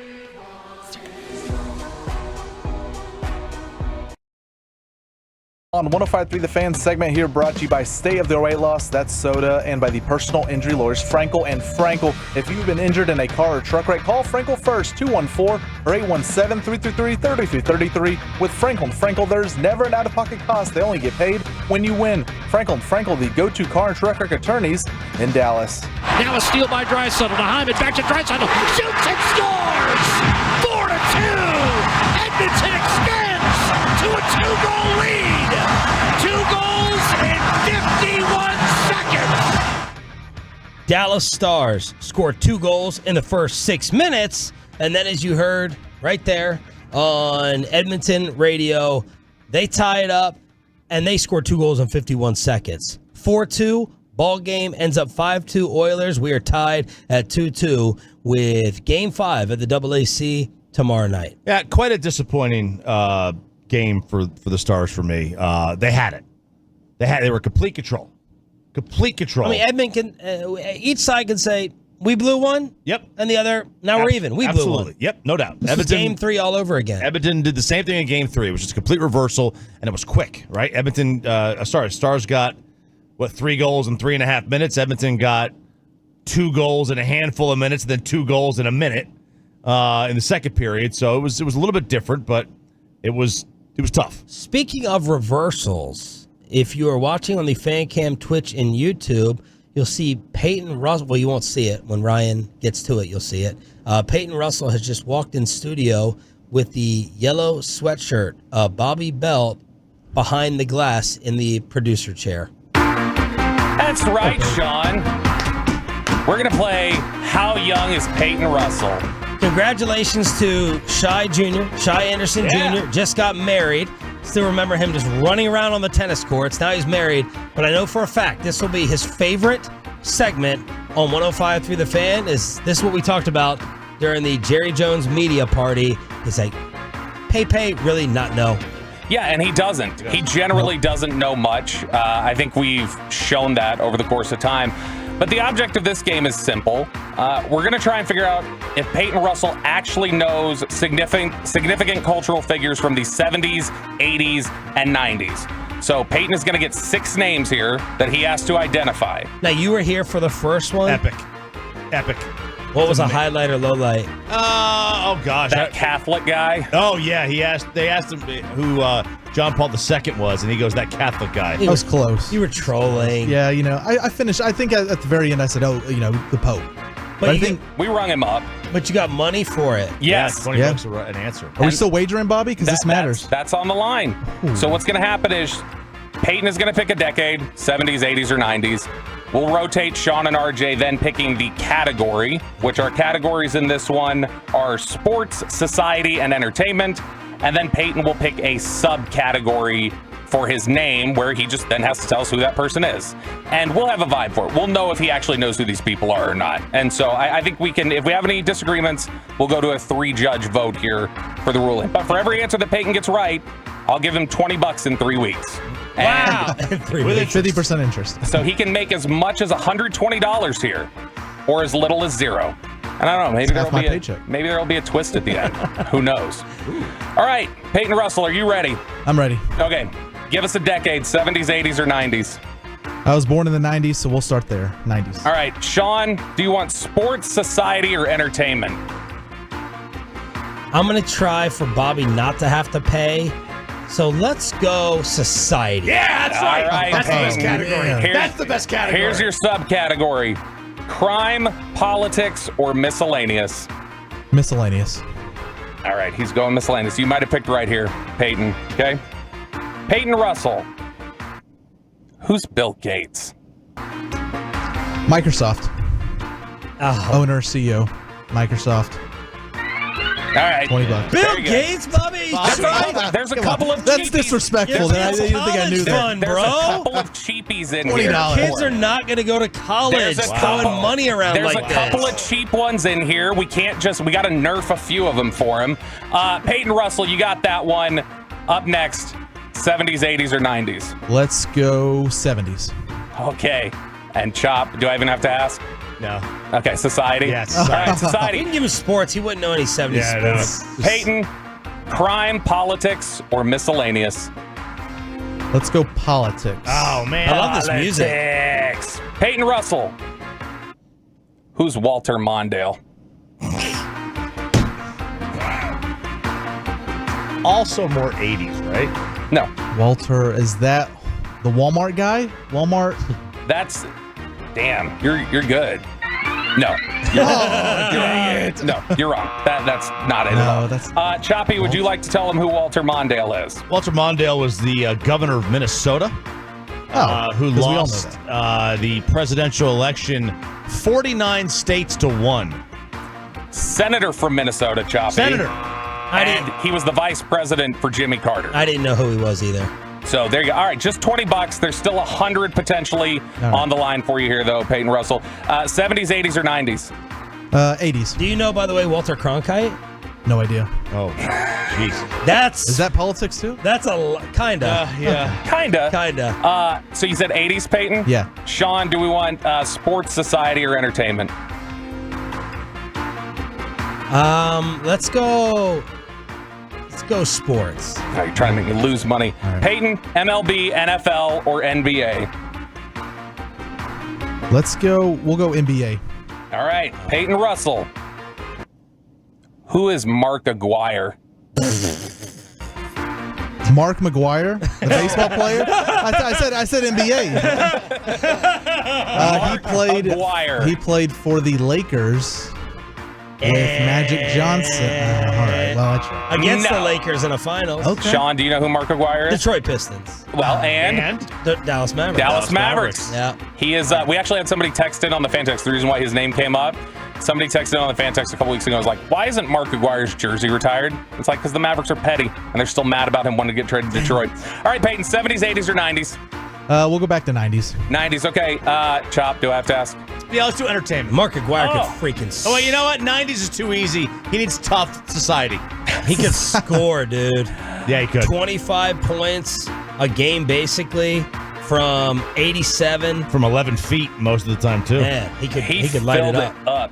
All right, Peyton, he's having you go entertainment for the 90s again. So you already did miscellaneous. So do you want crime or politics? We'll go back to we'll go crime. Crime. Give me O.J. Simpson. Peyton Russell. Who are Eric and Lyle Menendez? There's two of them. There are, yes. Eric and Lyle. Well, they're brothers. Yeah. Very good.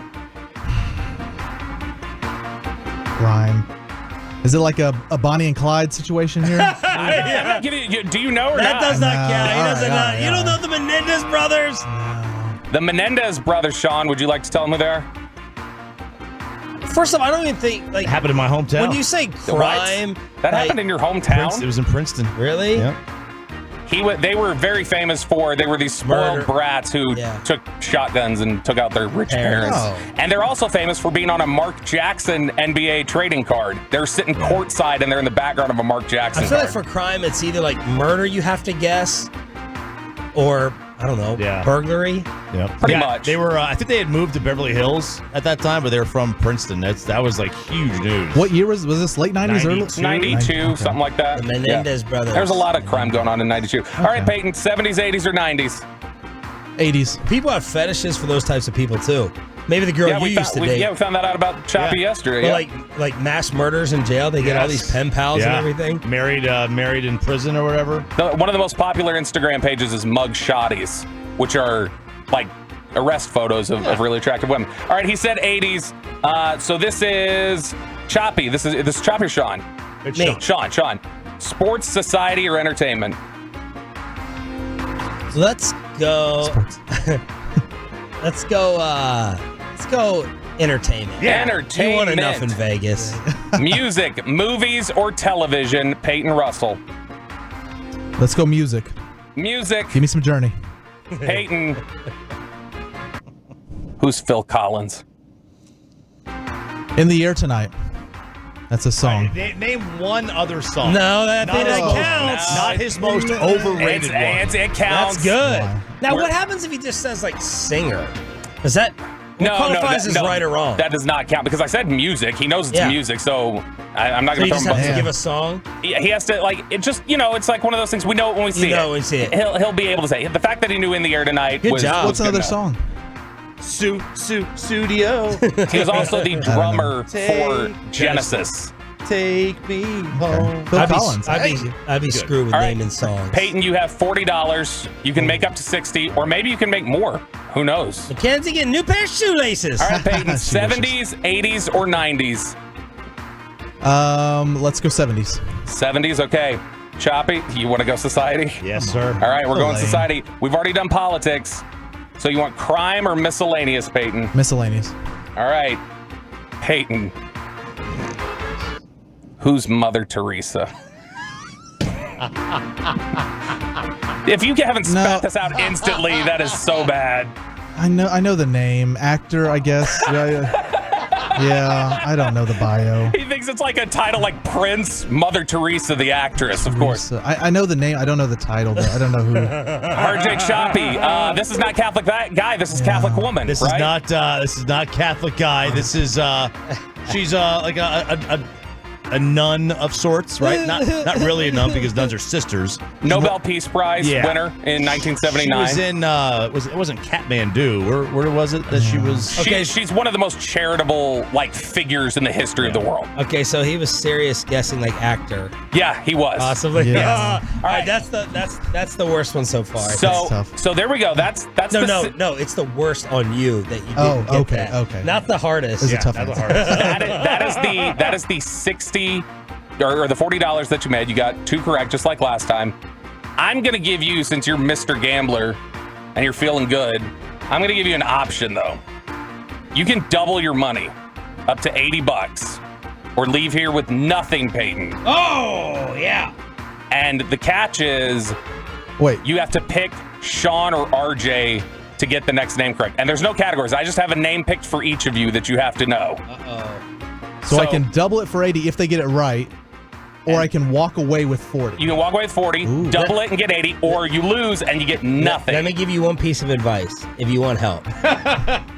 And I will say this, the name is from the 60s. I would for both definitely, of you. I would pick RJ. He is a Jeopardy trivia crack freak. If you want money. If not, pick me. RJ, if you get it right, I'll give you $20 of my 80. Oh, wow. Okay. So This is I'll smart on take your 60. part. That way you try, because I want you to try here. I was going to try either way. This better be hard. RJ's good at this. Let's double down, Bobby. All right. Come on. You're going for 80 here, really 60. Chop, your category is going to be sports. Oh, you should have picked From the 60s? Yep. Okay. And for the record, Sean's name, let's see if Sean would have known it. Your name that you were going to be throwing was Sean, who is Phil Spector. I don't know. So good. You may have made the right choice here. RJ Choppy. You know Phil Spector? Isn't he a producer? Music producer. The Wall of Sound. He created that. All right, RJ Choppy. Who is Sam Jones? You said this was sports? Sam Jones played for the Celtics. There alongside you Bob Cousy. There you go. Yes! That's right, baby. Boom! High five. Dubs across the board. That's only because he listens to Russo. That's it. Probably. Russo knows all the white players that were firemen back in the day. Very good. Big day winnings for Peyton. I never heard that name until 2 days ago when you said it on the air here. Oh, with the backcourts? With the backcourts. Stephen A. backcourts. I had never heard that name before. Wow. You lucked out. All right, Peyton, come take your chair back before Sean does a live read or whatever. Well done. Well done. How young is Peyton? It is unbearably hot in here. It is bad. Spittle said close the door. Is that helping? Peyton, open the door. Keep the door open. My gosh, I can't wait for Bassett to get in here and deal with this heat. Corey Majors is wearing the open-toed sandals to try to adjust for it. We'll crosstalk with KMC next on 105.3 The Fan. But we all carry around different stressors, big and small. Sean Sharif here for BetterHelp. You can talk with someone about it. BetterHelp, H-E-L-P. When you keep it all bottled up.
Uber Eats has Lola V products? I gotta remember that. Well, you know, they say in order to remember something, you have to forget something else.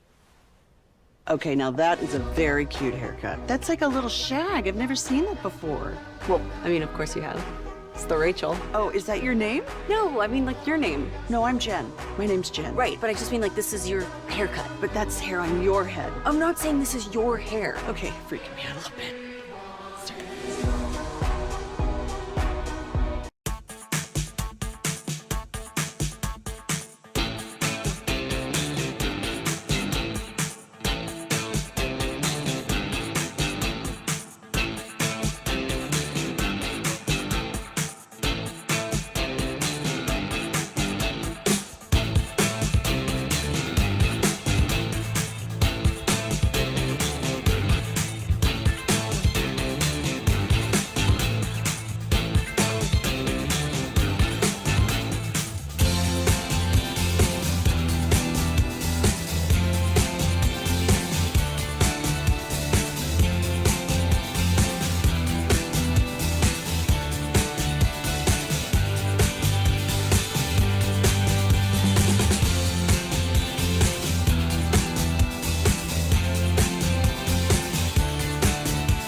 Craving to explore new and traditional Asian cuisines? They head to P.F. Chang's, where scratch-made dishes come from the 2,000-year-old tradition of wok cooking. P.F. Chang's wanted to explore new possibilities for their website. They turned to AmericanEagle.com. AmericanEagle.com re-architected P.F. Chang's website, integrating multiple third-party systems to create a unified digital experience. The results? Improved page speed and performance, personalized content based on users' location, intuitive online ordering, an increase in organic search visibility, and a 40% increase in new users. For scratch-made Asian cuisine, visit your local P.F. Chang's or go to pfchangs.com for website design, development, digital marketing, and hosting that produce efficiency, revenue, and results. Visit AmericanEagle.com. P.F. Chang's and AmericanEagle.com. Another example of the best businesses in the world, turning to the best in the business for websites. Go to AmericanEagle.com or call 877-WEB-NOW1. That's 877.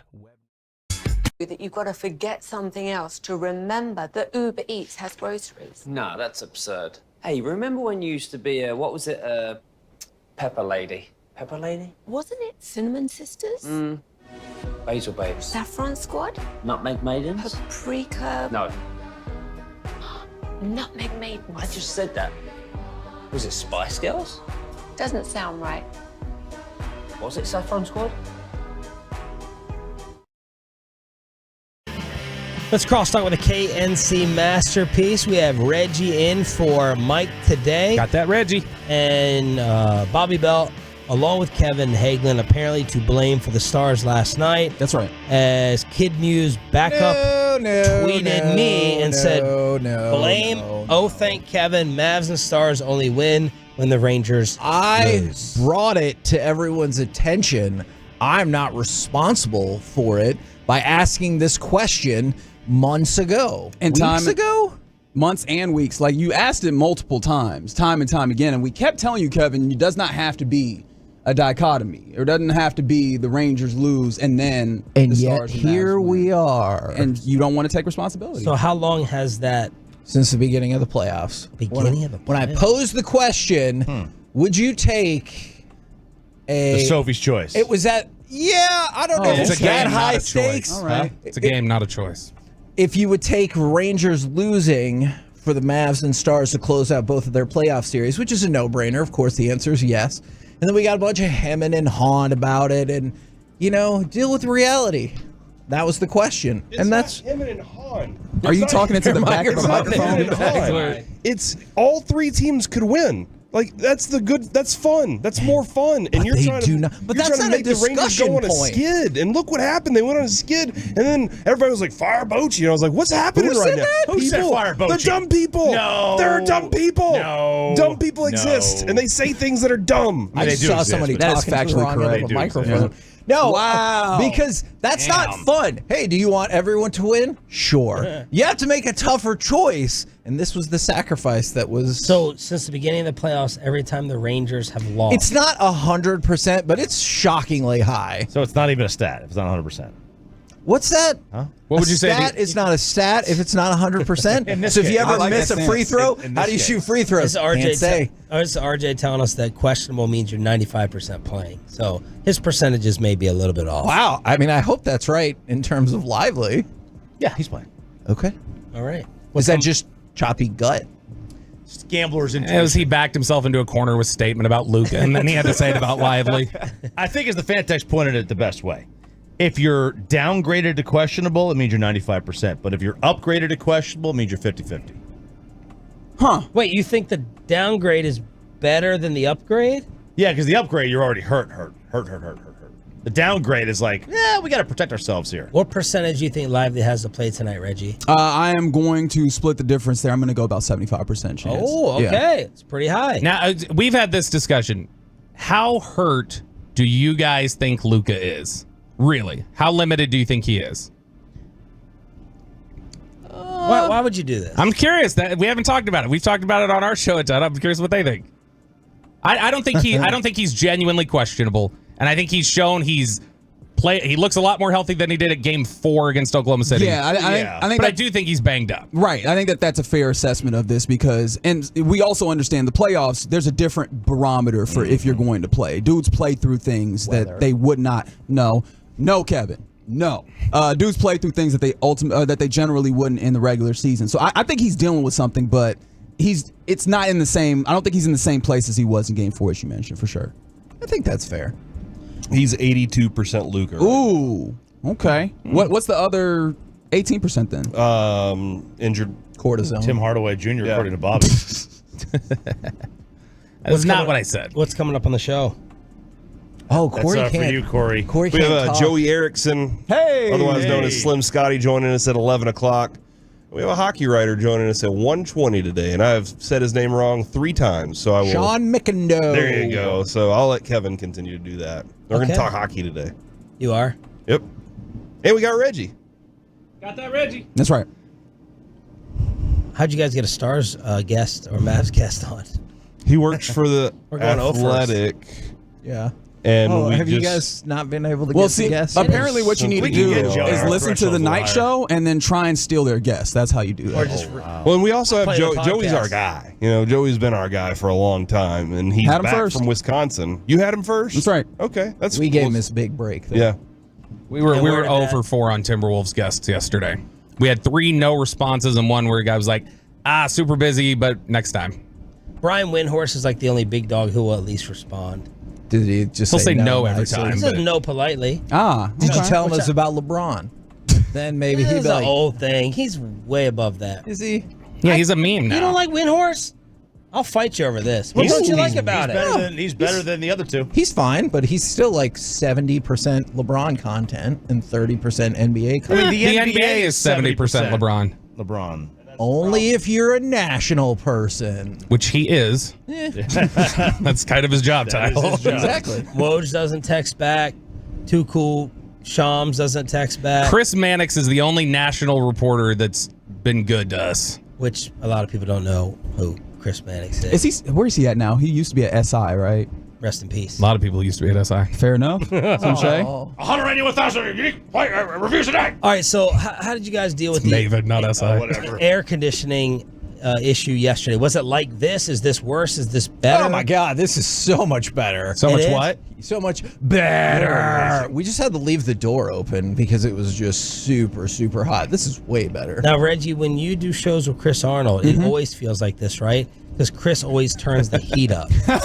When we come in the morning, for some reason, the heat is always to the right. I haven't necessarily noticed that, but that would make sense. Although he was complaining last night, so this is a little different because he was complaining last night about the heat, and I know that he likes it warmer, so it's definitely different. I'm glad that we brought in the super standard air conditioners for y'all as opposed to what we had. We had just a little makeshift one last night. This is what Kramer brought in Seinfeld. This is the Commando 8. This thing. Oh, These things are yeah. massive. They just don't work. Yeah. It's not an ice box. It should be an ice box. But the producer's room, board op room, Bobby would say, board that op. thing's apparently cranking the cold air out. They have the better setup in there than we do. It needs to be. They have electronics that can't get hot. Yes. So like all that room has super hot servers and routers. Really? Yes, and that stuff can't. Like whenever I was working in IT, Sean. Oh, wow. We had rooms for our servers. They had to be kept like well below everything else, so that those things don't overheat, and then everything's all crapped on. So It's also a smaller room you're trying to cool over there. Like this room's, what, 2.5 times the size of that one? Yeah. Plus all the More hot people. takes. Yeah. How do you think Reggie would do, and how young is Peyton Russell?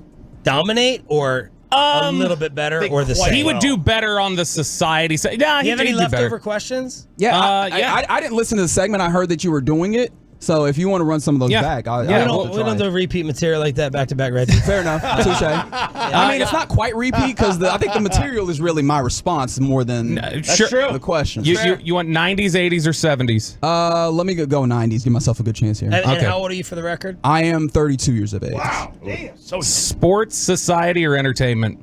Let's go with society. Okay. You want crime, politics, or miscellaneous? Crime or politics? He'll know miscellaneous. Politics. You want politics? It's been decided for He'll me. know this. Reggie, who's Newt Gingrich? Newt Gingrich, a senator, if I remember correctly. Ooh, no, he didn't know it. Former Speaker of the House. Speaker.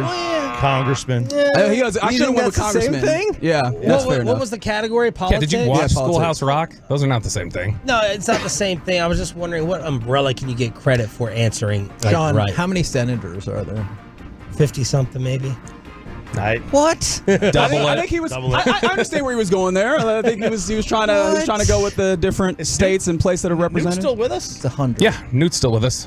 I mean, I know that he went into television. He has kind of the Windhorst figure where he looks like super skinny when you look at him up here, and then as it just kind of grows out from there. Okay. You think Windhorst looks skinny up here? Yeah, he looks skinnier than the shoulders down looks. Worse than Kevin's Windhorst. Let's go 80s society miscellaneous. I'm just going to throw it to you. RJ say that. Who is Tammy Faye Baker? Oh goodness. That was so good. Tammy Faye Baker, wasn't she married to Vin Baker? Yes, he was. It's religious in some sense. I can't remember what he actually like. He was a. Reggie's tried to block out most religion. Yeah, he was a. We made a reference earlier when we had Alan Hahn, and I made the Jessica Hahn joke. Yeah. Incredible Jessica Hahn took down documentary. Jim Did you see Baker. it? Oh yeah, the Tammy Faye Baker. It's awesome. I'm disappointed in myself. I should be better than that. I know you should know that. Let's go sports. Okay. For the 70s. No. Let's go 80s. Who's Kirby Puckett? Kirby Puckett. Come on. I don't know. Kirby Puckett was a quarterback. Pitcher. Nope, none of those. None of Are you those. doing a bit right now? No, I legitimately. Oh my am. lord. Go look up Kirby Puckett. Go look up Kirby Puckett highlight catches. Played for the Twins, involved in one of the most iconic World Series of all Outfielder. time. Now look, y'all, we have to give a break to age here as well. No, I don't think you do. I think I should know that. You're 45, 44, I'm 42. Like, we have a 10-year difference. He's in the Hall of Fame, though. So what? I can name you Hall of Famers in other sports. You have no idea who they are. Oh, really? Bring it. Let's go. Okay. No, hey, do NBA since he thinks every NBA player gets in there anyway. They do. No, the only one I was surprised about was Newt. I'm not surprised. I threw Tammy Faye Baker and Kirby Puckett there for a reason.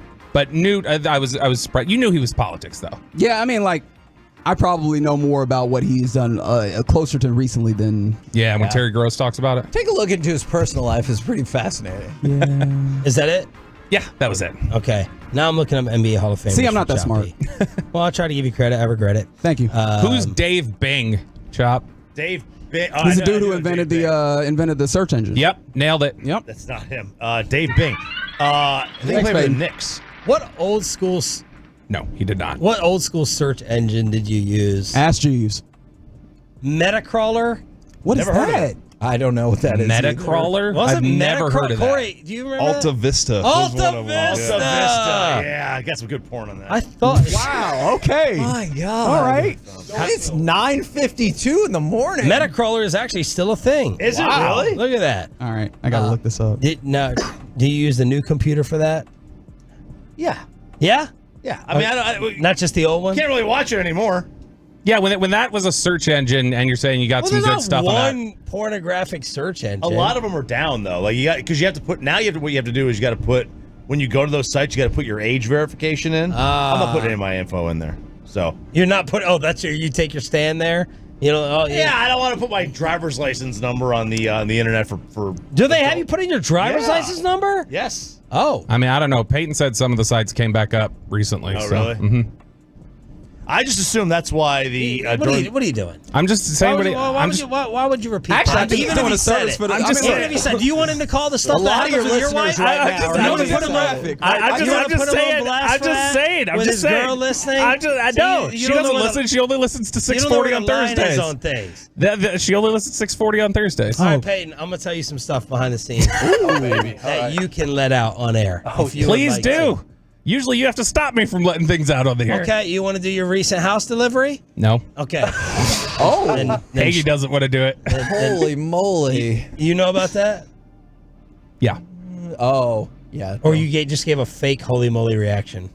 The intensity of what y'all are mad about. The intensity is freaking me out a little bit. He was just matching energy. The actual story was the energy. Because you were like, do you want me to start saying things? And I was like, oh my gosh. Rest in peace, Kirby Puckett, by the way. Good job. What have you found out about him? That he does not look like what I anticipated. No. Kirby Puckett would look like. He's short. He can get up that wall too. That's one of my favorite players, Kirby Puckett. Now, let's get out of here. The KNC masterpiece next on the Fan. How about some?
about to be masterpieced. KNC style.